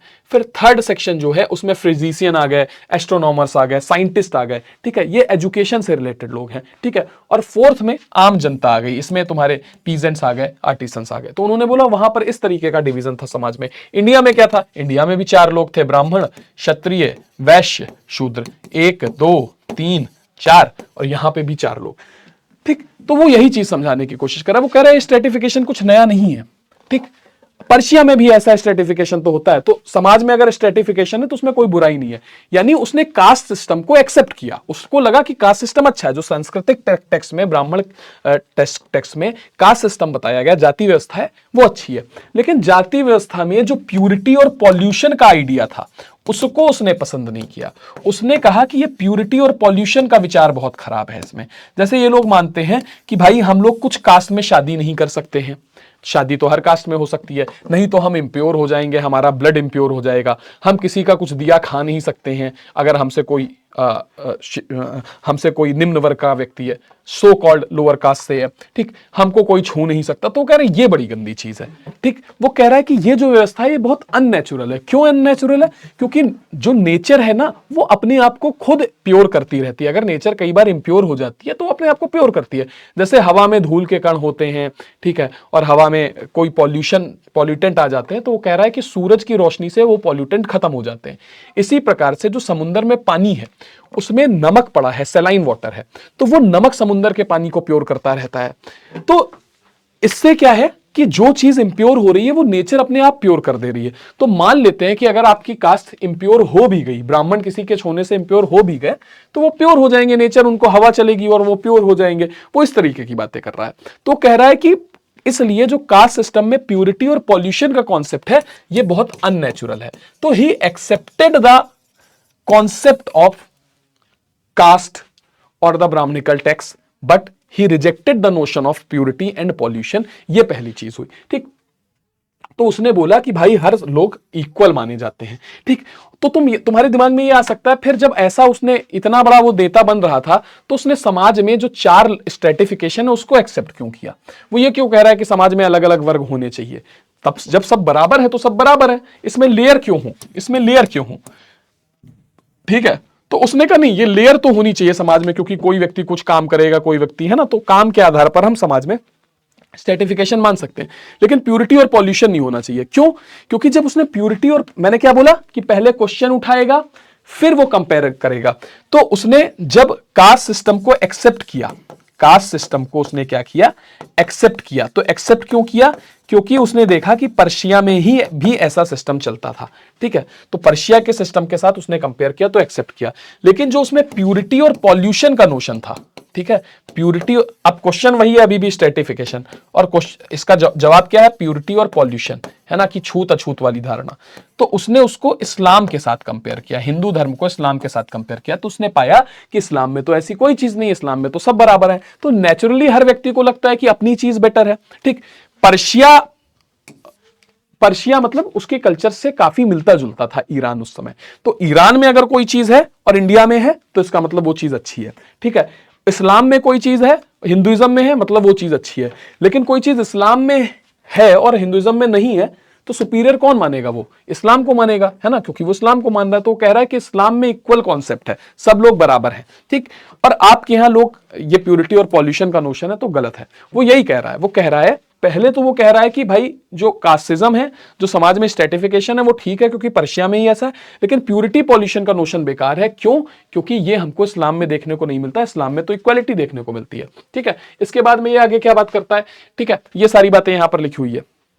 लेकिन अब अगर हम ये देखें तो अलबरूनी, फिर से वही बात है कि अलबरूनी सिर्फ जो किताब में देख रहा है वो पढ़ रहा है। पॉइंट ये है, क्या कास्ट सिस्टम ऐसे ही प्रैक्टिस किया जा रहा था जैसे किताब में लिखा हुआ है? नहीं। अगर हम पाएंगे तो हम देखते हैं कि उस समय का जो इंडिया था वहां पर एक कैटेगरी चलती थी जिसका नाम था अंत्यजा, ठीक है। अंत्यजा कौन लोग होते थे? जैसे कि ये रिच लैंडलॉर्ड्स हैं, ठीक है, ये रिच लैंडलॉर्ड्स हैं, ठीक है। और फिर हम देखें कि ये पुअर फार्मर्स हैं, ठीक है, पुअर फार्मर्स हैं। तो इनके बीच में एक कैटेगरी कई बार होती थी, या ये लैंड वाले फार्मर्स हैं जिनके पास जमीन तो है, अपनी जमीन है, उस पर खेती करते हैं पर बहुत ज्यादा खेती नहीं करते हैं, ठीक है, और इनके पास बड़ी बड़ी जमीन है। तो इनके बीच में एक कैटेगरी है जिसको क्या बोला जा रहा है? जिसको अंत्यज बोला जा रहा है। क्या बोला जा रहा है? अंत्यज बोला जा रहा है, ठीक। ये बात ठीक है कि इनका एक्सप्लॉइटेशन होता था इन लैंडलॉर्ड्स के द्वारा। इवन इनसे एक्सपेक्ट किया जाता था कि ये इन लैंडलॉर्ड्स को चीप लेबर देंगे, चीप लेबर यानी सस्ता श्रम देंगे, इनके खेत में कम पैसे पर काम करेंगे। बट द पॉइंट इज कि इनको एक्सेप्टेंस थी समाज में, इनको सोसाइटी में एक्सेप्ट भी किया जा रहा था। एक मिनट रुकना, ठीक है। ऐसा नहीं था कि इनकी सोसाइटी में एक्सेप्टेंस नहीं थी। जो सोसाइटी का सिस्टम था ना, एक मिनट रुकना, जो सोसाइटी का सिस्टम था, जिस सिस्टम को हम बोलते हैं ना मैंने पिछली क्लासेस में तुमको बताया है कि जो सोसाइटी थी वो किस पर बेस्ड थी? एग्रीकल्चर पर बेस्ड था स्ट्रेटिफिकेशन, है ना, कि जो खेती कर रहा है वो व्यक्ति वैश्य है, उस खेती से जो जिसको टैक्स दिया जा रहा है वो राजा है, ठीक। तो खेती पर भी बेस्ड ये पूरा सिस्टम था। और इस सिस्टम में हम देखते हैं अंत्यजों को जगह दी जा रही थी, उसको इस 4 कैटेगरी के अंदर ही माना जाता था, इनके साथ छुआछूत नहीं प्रैक्टिस की जा रही थी, है ना। तो ये बताने की कोशिश की गई इस किताब में कि इब्न जो भी अलबरूनी कह रहा है वो सारी बातें एज इट इज मान लेना मूर्खता है। वो कह रहा है कि इतना बुरा व्यवहार हो रहा है तो यहां पर दिखाई दे रहा नहीं, अंत्यजों को एक्सेप्टेंस थी समाज में, ठीक है। चलो आगे वो क्या कह रहा है, आगे वो वर्णा सिस्टम के बारे में क्या लिखता है, ये उसका अकाउंट है जो वर्णा सिस्टम के बारे में लिख रहा है। वो उसमें यही बता रहा है कि हाईएस्ट कास्ट यहां पर ब्राह्मण बताई गई है, ठीक। अब तुम याद करो कि हमने जो सोशल हिस्ट्री थ्रू महाभारत पढ़ा था उसमें ये पूरी कहानी पढ़ी थी कि ऋग्वेद के 10वें सूक्त में लिखा है कि जो ब्राह्मण हैं वो ब्रह्मा के मुंह से पैदा हुए, जो क्षत्रिय हैं वो भुजाओं से पैदा हुए, उसके बाद अगर हम देखेंगे वैश्य हैं तो जांघों से पैदा हुए, शूद्र पैर से पैदा हुए, इसलिए वो सबसे नीचे हैं। तो यही सारी बातें उसने भी लिखी है कि ये भारत में कुछ चीजें चलती हैं। लेकिन ये बात उसने उस समय का समाज देख के नहीं पढ़ी कही, ये बात उसने संस्कृत टेक्स्ट को पढ़ के कही, ऋग्वेद को पढ़ के कही, ठीक है। अगर वो उस समय का समाज देखता तो उस समय वो पाता कि अंत्यज हैं, ठीक है, जो सबसे लोअर स्टेटा में आ रहे हैं, पर उनको समाज में एक्सेप्ट किया जा रहा है, उनके साथ ये प्यूरिटी पॉल्यूशन नहीं प्रैक्टिस किया जा रहा है, ठीक है। तो इससे साफ पता चल रहा है कि वो सिर्फ टेक्स्ट को पढ़ के बात करता था, जबकि रियलिटी कुछ और थी। Between the latter 2 classes there is no very great distance. ये सारी बातें आप पढ़ लेना, ठीक। आगे की कहानी देखते हैं। फिर अब देखते हैं हम इब्न बतूता के बारे में थोड़ी बातचीत करते हैं कि उसने किस तरीके से भारत के बारे में जानकारियां लिखी, भारत के बारे में किस तरीके से इब्न बतूता ने बातें करी, ठीक। अगर हम देखें तो इब्न बतूता दिल्ली में कब आया था, 14th सेंचुरी के आसपास दिल्ली में आया था, ठीक है। और उस समय तक जो इंडियन सब कॉन्टिनेंट था वो ग्लोबल नेटवर्क चेन का, ग्लोबल ट्रांसपोर्ट नेटवर्क चेन का पार्ट बन चुका था। अब देखो मैं क्या बता रहा हूं कि जब इब्न बतूता आया भारत तो पूरी जगह पर, पूरी दुनिया में बहुत ज्यादा ट्रेवल कर चुका था, ठीक है। और हम यहां पर देखते हैं कि भाई कई जगह पर वो काजी रहा, ठीक, अलग अलग भाषाएं जानता था, अलग अलग कल्चर को उसने समझा, तो उसने कुछ चीजें भारत के बारे में ऑब्जर्व करी और उनके बारे में लिखा। अब तुमको जानकर के हंसी आएगी, जैसे मैंने तुमको बताया कि यात्री वही चीजें लिखते थे जो जिसको वो अलग पाते थे अपने कल्चर से। तो उसने कोकोनट और पान के बारे में कुछ लिखा कंपेयर करके। क्यों? क्योंकि वो जहां से आया था वहां पर कोकोनट और पान नहीं होते थे। पान को हम लोग बोलते हैं बीटल लीव्स। क्या बोलते हैं? बीटल लीव्स, ठीक है। तो उसने पान के बारे में और कोकोनट के बारे में लिखा क्योंकि उसको लगता था कि वहां के लोग इन चीजों के बारे में नहीं जानते हैं। अब यहां पर उसने ये पूरा एग्जैक्ट लिखा है। तुम यहां पर देखोगे तो जो कोकोनट का फल होता है उसको जब ऊपर से छीला जाता है तो उसके टॉप को तुम देखोगे तो इस तरीके से दिखाई देता है, ऐसे लगता है कि जैसे किसी की आंखें हो। अब वो जहां अरब से आया था ना वहां पर खजूर के पेड़ होते हैं, और खजूर के पेड़ यानी डेट ट्री को तुम वैसे ही देखने में लगते हैं जैसे खजूर का पेड़ हो गया, ताड़ी का पेड़ हो गया, कोकोनट का पेड़ हो गया। ये देखने में एक ही जैसे लगते हैं, तीनों पेड़ क्या लगते हैं? देखने में एक ही जैसे लगते हैं। तो हम यहां पर पाएंगे कि उसने इसको कंपेयर किससे किया? जिसके बारे में वो जानता था, डेट ट्री से, खजूर के पेड़ से उसने इसको कंपेयर किया कोकोनट को। वो क्या लिखता है कि यहां पर जो ट्रीज दिखाई देते हैं उनमें से ये एक है, ये एग्जैक्टली डेट पाम ट्रीज जैसे लगते हैं, इसमें बहुत ज्यादा अंतर तो नहीं होता है। किसके बारे में लिख रहा है? ये लिख रहा है नारियल के फल के बारे में, ठीक। लेकिन ये कह रहा है कि ये जो इसके अंदर से हरे रंग का एक फल निकलता है, हरे रंग का एक कर्नल गिरी निकलती है, ठीक है। और वो जो फल है उसके ऊपर देखोगे तो 2 आंखें होती हैं जैसे किसी का चेहरा हो, ठीक, एक मुंह होता है, ठीक। इस तरीके की उसने बातें लिखी। और अंदर ग्रीन कलर का गूदा निकलता है, ठीक है। वो व्हाइट जो नारियल होता है ना, जब बहुत अर्ली स्टेज में होता है तो वो ग्रीनिश ग्रीनिश दिखाई देता है। ये बात वो कह रहा है। आगे वो कह रहा है कि एंड अटैच, ये जो ग्रीन वाला पार्ट है ये ब्रेन जैसा दिखाई देता है, ठीक। और इसके बाहर ये जो रेशे हैं जिसको तुम झूठ बोलते हो, है ना, नारियल के बाहर जो रेशे होते हैं उससे वो बालों जैसा दिखाई देता है, हेयर जैसा दिखाई देता है, ठीक है। तो इस तरीके से कुल मिला के किसी आदमी का चित्र लग रहा है। इस चीज की ये लोग, भारत के लोग क्या बनाते हैं? रस्सी बनाते हैं, ठीक है। और इस रस्सी से ये लोग चीजों को बांधने में प्रयोग करते हैं। शिप को, कई बार बोट्स को बांधने में, जहाजों को बांधने में प्रयोग करते हैं।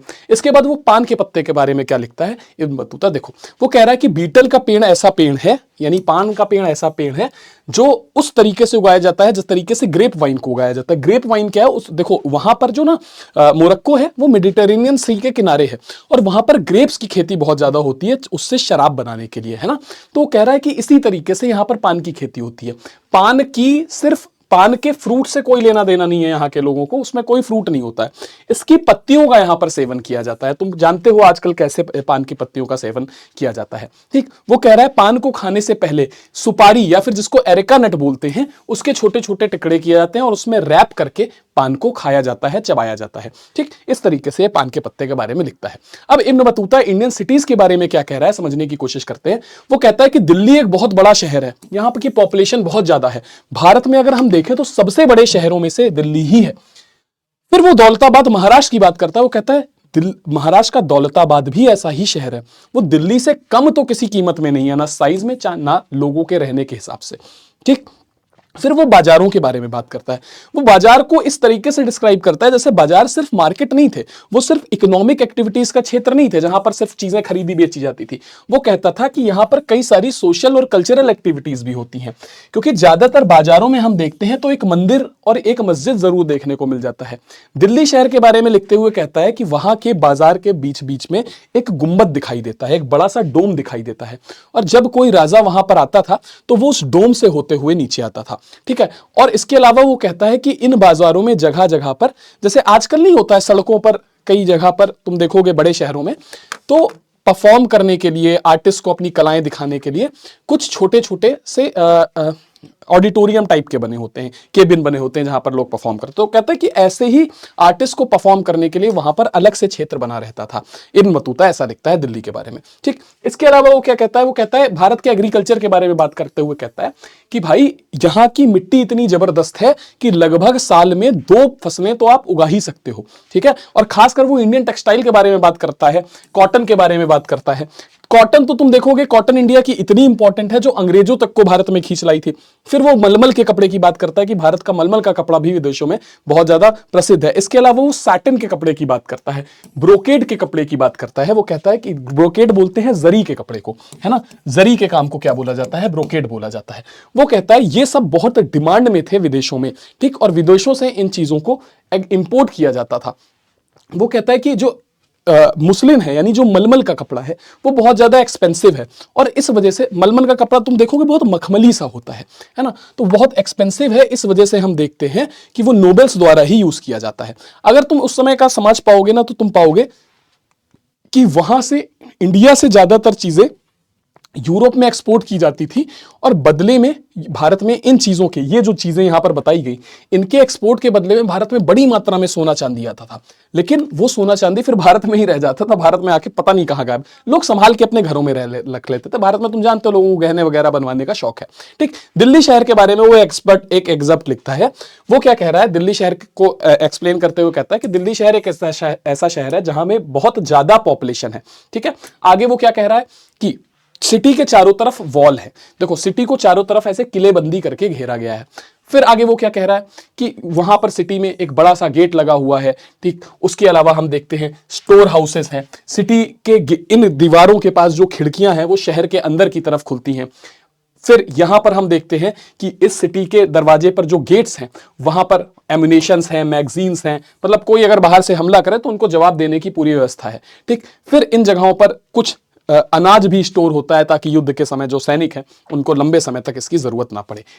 इसके अलावा कहते हैं कि यहाँ पर हॉर्समैन के तैनात होने की, घुड़सवार सेना के, इन्फेंट्री, पैदल सेना के तैनात होने की पूरी व्यवस्था है, और वो लगातार शहर के अंदर एक जगह से दूसरी जगह मूव करते रहते हैं, ठीक है। आगे वो कह रहा है कि खिड़कियां हैं जो अंदर की तरफ खुलती हैं। ये जो रैम्पेट है, ये पूरी जो दीवार है, इसका जो लोअर पार्ट है ये पत्थर से बना है, और उसका जो ऊपरी हिस्सा है वो ईंटों से बना हुआ है। रैम्पेट मतलब इस दीवार के बारे में ये बात कर रहा है, ठीक। इस दीवार में कई सारे टावर्स हैं, ये वॉच टावर्स हैं। यहां पर क्या, यहां पर आदमी खड़ा हो जाएगा और लोगों पर नजर रखेगा कि कौन भैया सेना बाहर की, दुश्मन देश की, यहां पर दिल्ली पर हमला करने वाली है, ठीक है। फिर वो कह रहा है इस सिटी में एंट्री के लिए 28 गेट्स हैं, ठीक, और जिनको दरवाजा बोला जाता है। दरवाजा एक फारसी शब्द है जिसका मतलब होता है डोर्स। इन गेट्स में सबसे बड़ा बदाऊं गेट है। कौन सा गेट है? बदाऊं गेट सबसे बड़ा है, और और इसके अलावा मांडवी दरवाजा भी है। मांडवी दरवाजा में हम देखते हैं तो ग्रेन मार्केट लगती है, अनाज की दुकान लगती है, अनाज का पूरा बाजार लगता है, जिसको हम लोग गंज बोलते हैं। गंज मतलब अनाज के बाजार को हमेशा गंज बोला जाता है। ठीक है, फिर हम देखते हैं दिल्ली शहर में एक बड़ा सा कब्रिस्तान है जिसमें कब्रें हैं और उन कब्रों के ऊपर डोम बने होते हैं। डोम यानी गुंबद बने होते हैं। और कई बार अगर हमको गुंबद नहीं देखने को मिलते हैं इन कब्रों के ऊपर तो एक आर्क जरूर देखने को मिलता है। आर्क क्या होता है? आर्क का शेप अगर तुम देखोगे तो कुछ इस तरीके का होता है। ठीक है, तुम दीवारों में देखोगे अक्सर इस तरीके का स्ट्रक्चर बना होता है जिसको आर्क बोलते हैं। ये देखो, ये स्ट्रक्चर जो बना है ना, इसको आर्क बोल रहे हैं। ठीक है, ठीक, तो यहां पर तुगलकाबाद दिल्ली में एक आर्क बना हुआ दिखाया गया है और यहां पर दिल्ली की वॉल का, दीवार का पूरा फोर्टिफिकेशन दिखाया गया है। ठीक है, चलो, इसके अलावा यहां पर एक बुनाई दिखाई गई है जो उस समय भारत में चलती थी। इसको इकत बुनाई बोलते हैं, इकत व्यूइंग बोलते हैं।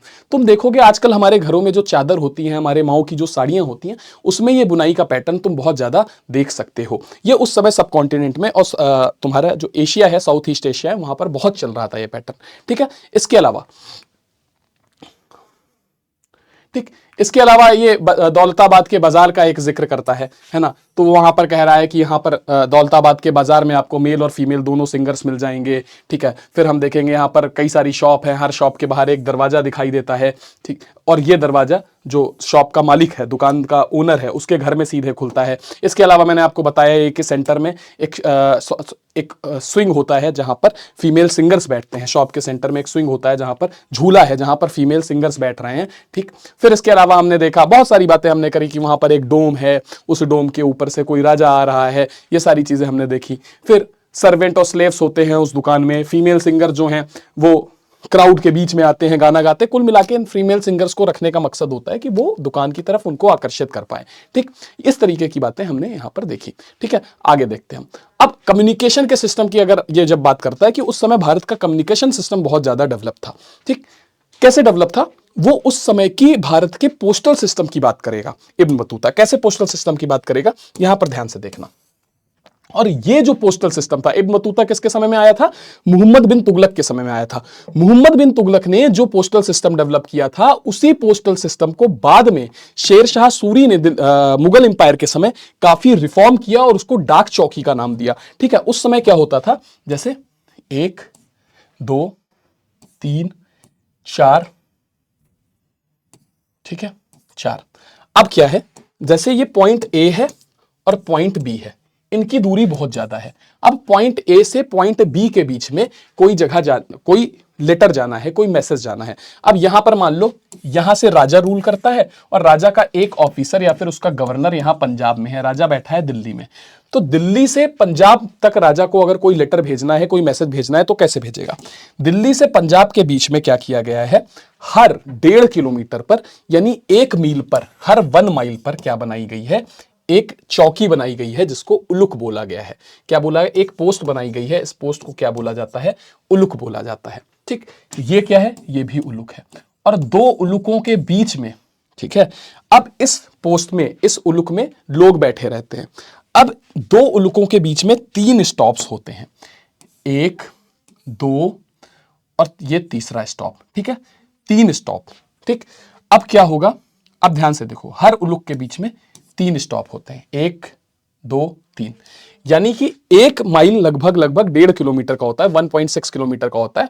और इसके 3 पार्ट अगर हम डिवाइड करें तो लगभग 500 मीटर के आसपास ये आता है, आधा किलोमीटर के आसपास आता है। ठीक, अच्छा, ये जो बीच में स्टॉपेज बने हैं इनको दावा बोला जाता है। क्या बोला जाता है? दावा बोला जाता है। अब होता क्या है कि राजा को यहां से लेटर देना है, तो राजा के यहां से एक आदमी बहुत तेजी से लेटर लेकर के दौड़ेगा। ठीक है, और ये यहां से दावा नंबर 1 तक जाएगा, लगभग 500 मीटर दौड़ेगा। फिर यहां पर एक आदमी वेट कर रहा होगा, ये भाग के लेटर लेकर के दौड़ेगा, फिर दावा नंबर यहां पर जाएगा, यहां एक आदमी खड़ा होगा, वो उस लेटर को लेकर के यहां तक दौड़ेगा और यहां पर एक दूसरा आदमी उसको उठाएगा, फिर वो यहां पर दौड़ेगा। यानी हर व्यक्ति को लगभग 500 किलोमीटर तक, 500 मीटर के आसपास ही, आधा किलोमीटर अपनी फुल स्पीड से भागना है।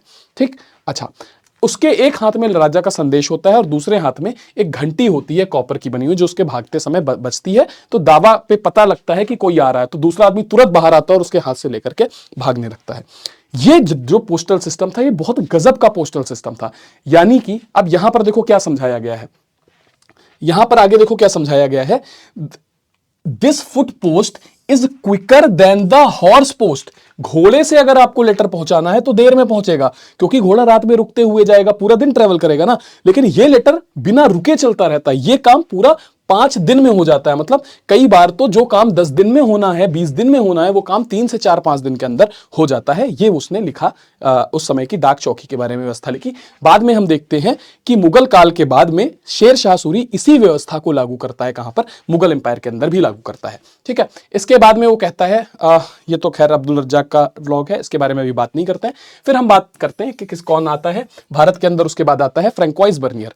ठीक, तो यहां पर ठीक ठाक जानकारी इब्न बतूता क्या भारत के बारे में कह रहा है वो हमने हासिल कर ली। अब हम फ्रैंकोइस बर्नियर के बारे में समझने की कोशिश करते हैं कि उसने क्या देखा। उसने मुगल एम्पायर के समय भारत आया और मुगल एम्पायर का एकदम क्रिटिकल ऑब्जर्वेशन उसने किया। वहां पर जो जो चीजें देखी समझी उसको उसने अपनी किताब में लिखा। ठीक, उसका जो लिखने का तरीका था वो क्या था? वो यूरोप के साथ कंपेयर कर रहा था, यानी कि वो बाइनरी ऑपोजिशन के मॉडल पर आधारित था।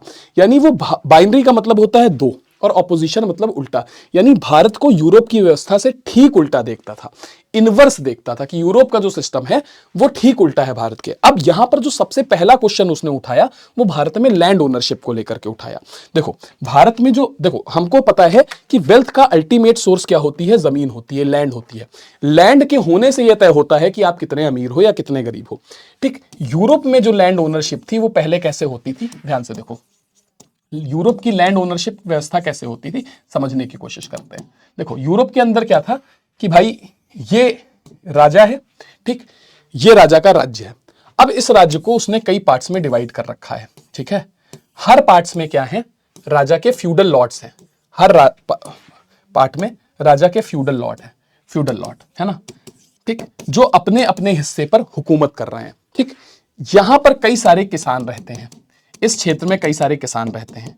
ठीक, जो खेती करते हैं, कई सारे आर्टिसंस हैं जो चित्रकारी करते हैं, कई सारे व्यापारी हैं। ठीक, तो ये सारे लोग क्या करते हैं? जो भी इनको खेती से टैक्स पैदा हो रहा है, जिस भी काम से, वो सारा टैक्स इसको जाकर के दे रहे हैं, इस आदमी को जाकर के दे रहे हैं। ठीक है, और ये आदमी सारा टैक्स कलेक्ट करके कुछ हिस्सा अपने पास रख के बाकी हिस्सा राजा को दे रहा है। ठीक है, पूरे यूरोप में ऐसी व्यवस्था चल रही थी। अच्छा, यहां पर ये जो किसान बिखरे पड़े हैं ना, ये जिस जमीन पर खेती करते हैं वो जमीन इन किसानों की नहीं मानी जाती है।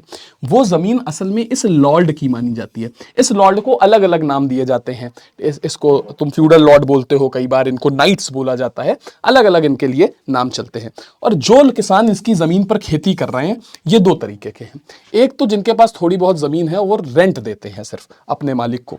ठीक है, और असल में ज्यादातर जो जमीन है वो इसी लॉर्ड की मानी जाती है, और बाकी लोग जो खेती कर रहे हैं उनको सर्फ माना जाता है, यानी वो लैंडलेस लेबर है।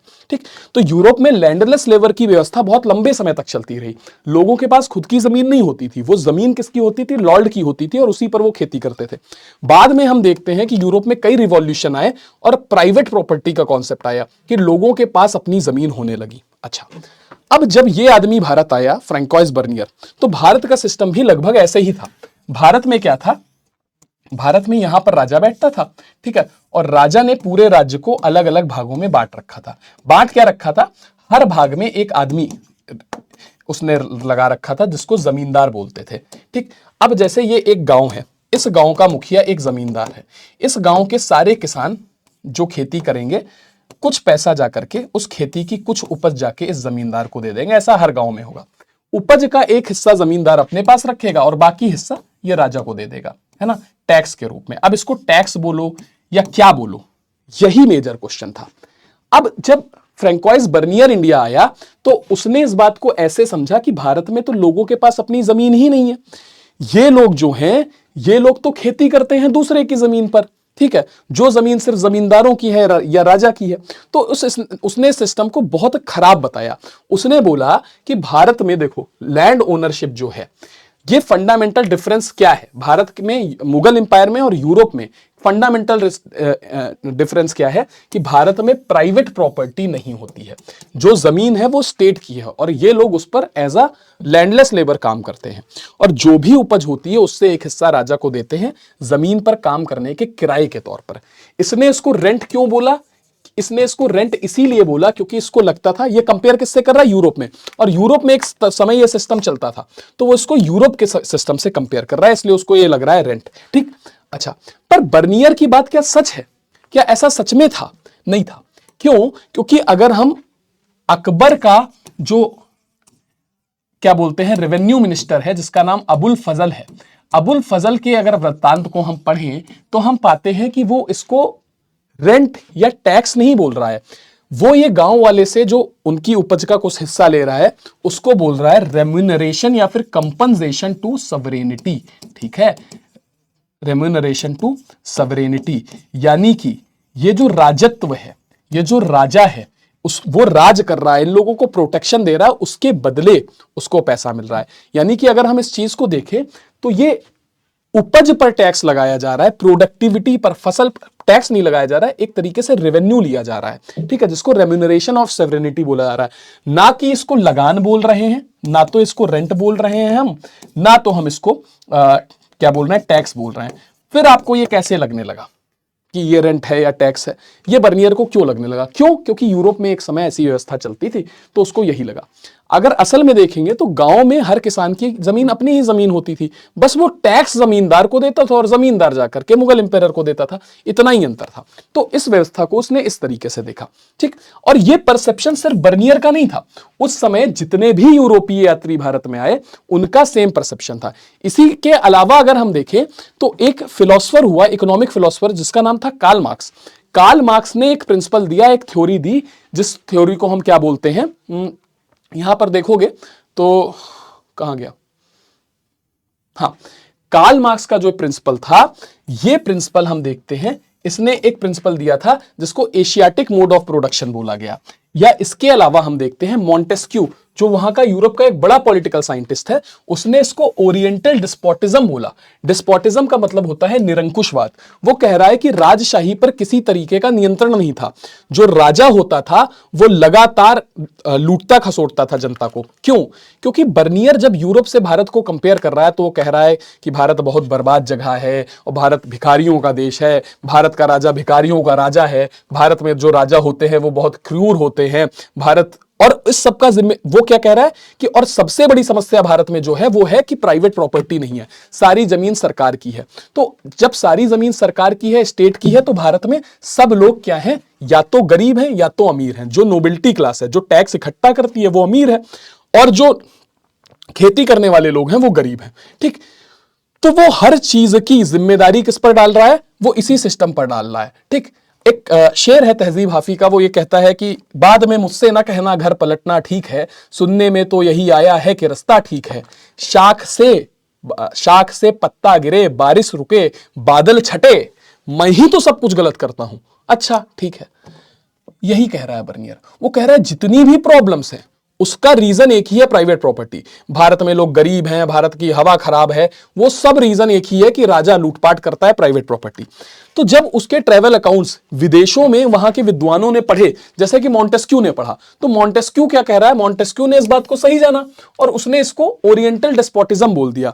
वो जब यूरोप में फ्रेंच रिवॉल्यूशन के दौरान काम कर रहा था तो वो कह रहा है कि राजा को ऐसा नहीं होना चाहिए जैसे एशिया में राजा होते हैं, जैसे भारत में राजा होते थे, निरंकुश राजा होते थे, वो प्रजा का शोषण करते थे, उनकी शक्तियां असीमित थी। क्यों? क्योंकि वो ट्रेवर्नियर को पढ़ रहा है। ठीक, इसी तरीके से हम देखते हैं कि कार्ल मार्क्स ने जब बर्नियर को पढ़ा तो कार्ल मार्क्स क्या कह रहा है? कार्ल मार्क्स इसको एशियाटिक मोड ऑफ प्रोडक्शन की तरह देख रहे हैं। वो कह रहे हैं कि ये सिस्टम अच्छा था जो भारत में था। क्यों? क्योंकि वो इसको ऐसे देख रहे हैं। यहां पर आओ तो देखो वो इसको कैसे समझ रहे हैं। कार्ल मार्क्स समझ रहे हैं कि ये एक विलेज है, ठीक है, यहां पर एक विलेज है, विलेज में सब लोगों की जमीन है, ये जमीन असल में राजा की नहीं है, ये इन सब लोगों की है, और इसको एक व्यक्ति लीड कर रहा है, जमींदार। ठीक, ये जमीन पर मिल बांट के खेती करते हैं और इससे जो प्रोडक्शन होता है उसका एक हिस्सा ये जमींदार को देते हैं और जमींदार राजा को देते हैं। और जब तक इस सिस्टम को उन्होंने बोला कम्यून सिस्टम। क्या बोला? कम्यून। उन्होंने बोला जमीन कम्युनिटी के द्वारा ओन है, इसलिए इसको हम कम्यून सिस्टम बोलेंगे। और जब तक ये पैसा राजा को देते जा रहे हैं तब तक इनको ऑटोनॉमी मिली हुई है। ऑटोनॉमी मतलब इनको छूट मिली हुई है, ये अपने हिसाब से पूरा राजकाज चला, अपने हिसाब से यहां की व्यवस्था चला सकते हैं। और जैसे ही ये टैक्स देना बंद करेंगे, पैसा देना बंद करेंगे, राजा इन पर हावी हो जाएगा। इस व्यवस्था को इसने कार्ल मार्क्स ने क्या बोला? इसने बोला कि ये एशियाटिक मोड ऑफ प्रोडक्शन है। एशिया में इस तरीके से प्रोडक्शन होता है, जमीन से फसल उगाई जाती है वहां पर। क्योंकि जो कार्ल मार्क्स था वो प्राइवेट प्रॉपर्टी के खिलाफ था कि जमीन सबकी है ना। जब लोग प्राइवेट प्रॉपर्टी बनाने लगते हैं तो क्या होता है, लोग अमीर होते जाते हैं और कुछ लोगों के पास कुछ नहीं रहता है, वो गरीब होते जाते हैं। तो कार्ल मार्क्स का मानना था कि जमीन जितनी भी है किसी को कब्जा नहीं करना चाहिए, सबको मिल बांट के उससे उठाना चाहिए। तो कार्ल मार्क्स कहता था एशिया की ये चीज अच्छी है। वहीं मॉन्टेस्क्यू क्या कह रहा है, मॉन्टेस्क्यू कह रहा है कि ये चीज गलत है, इसको ओरिएंटल डिस्पोटिज्म बोला। ओरिएंटल मतलब ईस्ट, पूर्व, और पूर्व का मतलब भारत और चीन जैसे देश था। तो वो कहता है कि ईस्ट में जैसा निरंकुशवाद है उस वहां को बर्बाद कर रहा है, वहां के लोग भूखे नंगे, वैसा ही निरंकुशवाद फ्रेंच रिवॉल्यूशन के दौरान यहां फ्रांस के राजाओं ने मचा रखा है। तो वैसी चीज फ्रांस में नहीं होनी चाहिए। आगे बर्नियर क्या कह रहा है, बर्नियर कह रहा है कि ये जो प्राइवेट प्रॉपर्टी है, ठीक है, ये जो प्राइवेट प्रॉपर्टी है ये क्या कर रही है, जो प्राइवेट प्रॉपर्टी नहीं है उसको वो बुरा मानता है। वो कहता है, बर्नियर कहता है कि चूंकि जमीन सिर्फ जमींदार के पास में है, तो अगर तुम प्राइवेट प्रॉपर्टी दोगे, यानी किसानों की जमीन होगी, किसान की अपनी खुद की जमीन होगी, तो भविष्य में क्या होगा, उनके मरने के बाद जमीन उनके बच्चों के पास जाएगी, उनके मरने के बाद उनके बच्चों के पास जाएगी। तो वो जमीन में इन्वेस्टमेंट करेंगे, जमीन की फर्टिलिटी को बढ़ाने के लिए खाद डालेंगे, फर्टिलाइजर्स डालेंगे, ठीक है, जमीन को अच्छा बनाने के लिए उसमें इन्वेस्टमेंट करेंगे। लेकिन जब जमीन उनकी लिए होगी ही नहीं, उनको सिर्फ टैक्स देना है, तो वो जमीन में इन्वेस्टमेंट क्यों करेंगे, ठीक है। और जमीन की क्वालिटी खराब होती जाएगी। जब जमीन की क्वालिटी खराब होती जाएगी तो उससे प्रोडक्शन कम होगा। जब प्रोडक्शन कम होगा तो राजा को टैक्स कम मिलेगा और देश बर्बाद हो जाएगा पूरी तरीके से, ठीक है। तो वो ये समझाने की कोशिश कर रहा है बर्नियर, ठीक। बर्नियर कह रहा है कि Bernier described Indian society as consisting of undifferent masses of impoverished. हाँ, वो कह रहा है कि देखो, और इस वजह से हम देखते हैं कि जो वहां की आम जनता है, चूंकि उसके पास जमीन ही नहीं है, तो वो गरीब होती जा रही है, रोज गरीब होती जा रही है। और उसका शोषण कौन कर रहा है, उसका शोषण एक छोटी सी माइनॉरिटी कर रहा है, जिसको हम किंग बोल रहे हैं और जमींदार बोलना है, ठीक। तो कुछ भारत में जो मासेस हैं, यानी जो मेजॉरिटी है, उनका शोषण कौन कर रहे हैं, उनके ऊपर कब्जा किसने कर रखा है, एक छोटी सी जनता ने, जिनके पास सारी प्रॉपर्टी है, जिसमें किंग्स और उनके जमींदार हैं, ठीक। और वो लोगों को बर्बाद कर रहे हैं, ठीक है। वो कह रहा है कि भारत के अंदर कोई भी मिडिल स्टेट नहीं है, ठीक है, मिडिल क्लास नहीं है। मिडिल क्लास का मतलब क्या है, या तो सिर्फ राजा है या तो सिर्फ ये किसान है, ठीक। राजा और जमींदार है या तो सिर्फ किसान है। राजा और जमींदार बहुत अमीर है, किसान बहुत गरीब है, बीच का कोई आदमी यहां पर देखने को हमको मिल ही नहीं रहा है, ठीक। तो ये बर्नियर कह रहा है कि भारत में कोई मिडिल क्लास नहीं है, या तो सिर्फ बहुत अमीर लोग हैं या सिर्फ बहुत गरीब लोग हैं, ठीक है। तो अगर हम इसकी इस बात को भी माने तो क्या बर्नियर का जितनी बातें कह रहा है, क्या वो सारी बातें सही हैं? बर्नियर की कही गई सारी बातें सही हैं? आइए समझते हैं, ठीक। नहीं, सारी बातें नहीं सही हैं। ये पॉसिबल हो सकता है कि यूरोपियन ट्रैवलर्स ने, जैसे कि बर्नियर ने इसको क्या बोला, इसको एक टैक्स के तौर पर नहीं देखा, उसने इसको हम देखते हैं कि रेंट के तौर पर देखा या टैक्स के तौर पर देखा। लेकिन हमने जैसे एग्जांपल दिया कि अबुल फजल इसको कुछ और चीज कहता था। अबू फजल इसको क्या कहता था, अबुल फजल इसको कह रहा है ये रेम्यूनरेशन टू सवरेनिटी बोल रहा है, ठीक है। इसके अलावा वो क्या कह रहा है, इसके अलावा वो कह रहे हैं कि यहां पर एक मिडिल क्लास है, ठीक है। हम देखें तो जमींदार के अलावा भी यहां पर मिडिल क्लास हमको दिखाई दे रही है।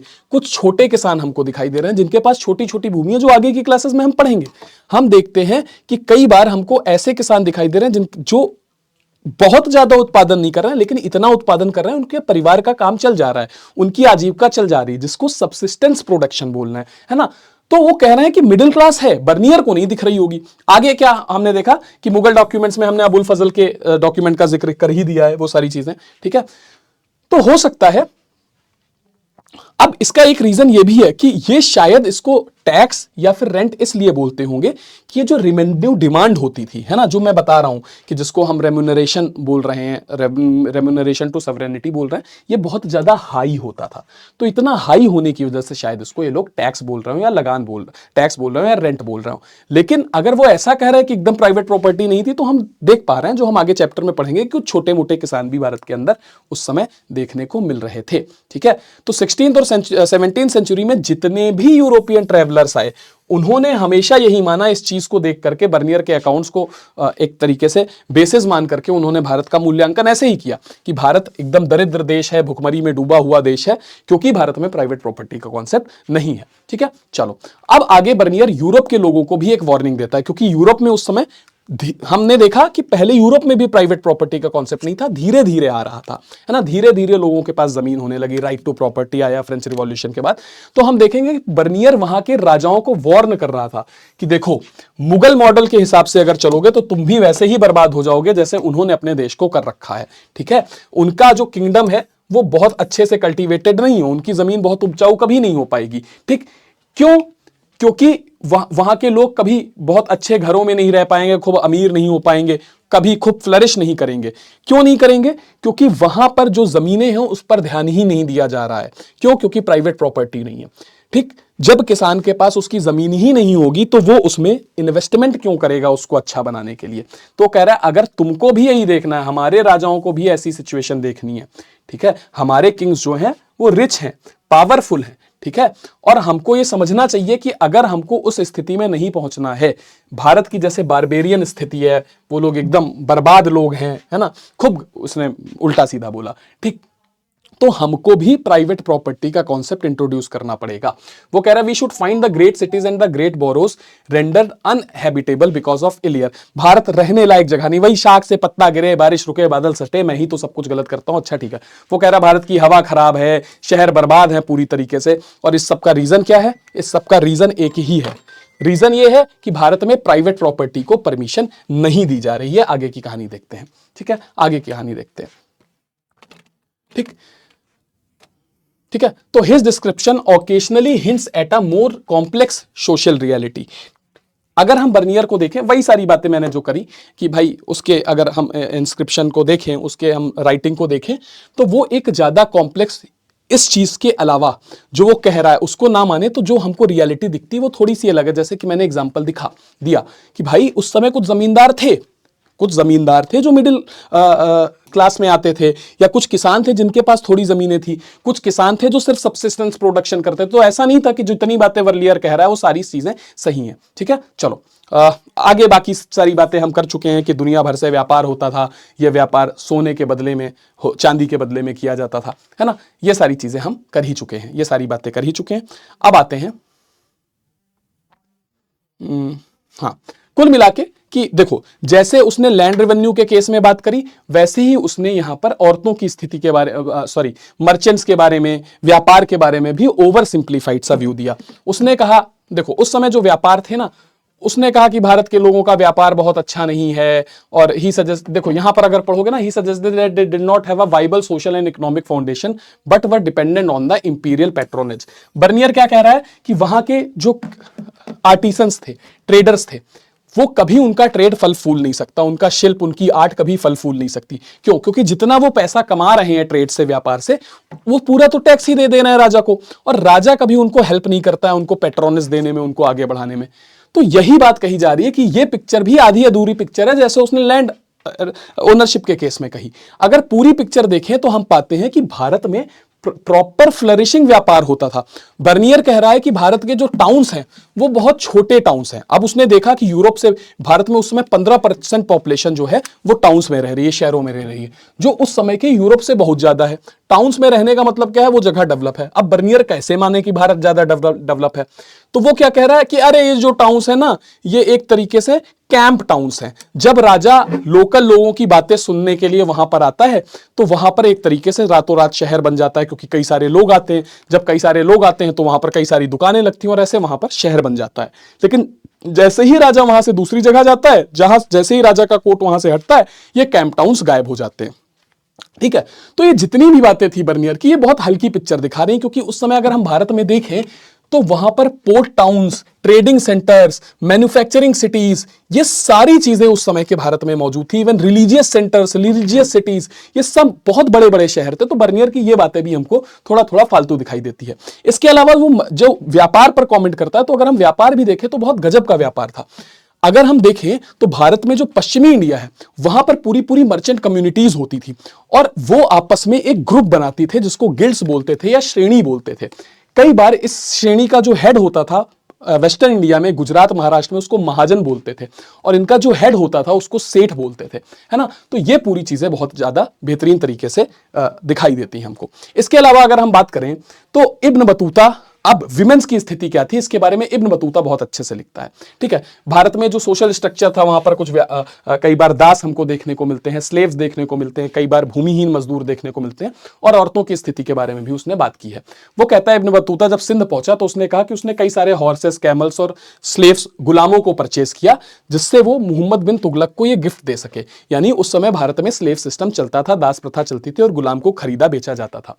मोहम्मद बिन तुगलक जो है उसने इब्न बतूता को इन्फॉर्म किया था कि वो बहुत ज्यादा खुश हुआ था किसकी वजह से, एक प्रीचर हुए, एक सूफी संत हुए जिनका नाम था नसीरुद्दीन, उनकी शिक्षाओं से बहुत खुश हुआ था और उनको लगभग 100 टंका 100 कॉइन्स दिए थे और इसके अलावा 200 गुलाम गिफ्ट करे थे उनकी शिक्षाओं से खुश होकर। यानी प्रॉपर भारत में जो स्लेव सिस्टम था वो बहुत ज्यादा चलता था। हालांकि ये स्लेव सिस्टम बाहर से ही आया था, बाहर के जो ये अरब इन्वेडर्स आए थे इन्हीं के द्वारा लाया गया था, है ना। इसके अलावा हमको कुछ फीमेल स्लेव्स का भी जिक्र मिलता है। ये फीमेल स्लेव जनरली सुल्तान को सर्व करते थे। सुल्तान कई बार क्या करता था, अपने अमीरों पर, अपने ऑफिसर्स पर नजर रखने के लिए इन औरतों का, इन दासियों का इस्तेमाल, फीमेल स्लेव्स का इस्तेमाल कैसे करते थे, जासूस के तौर पर।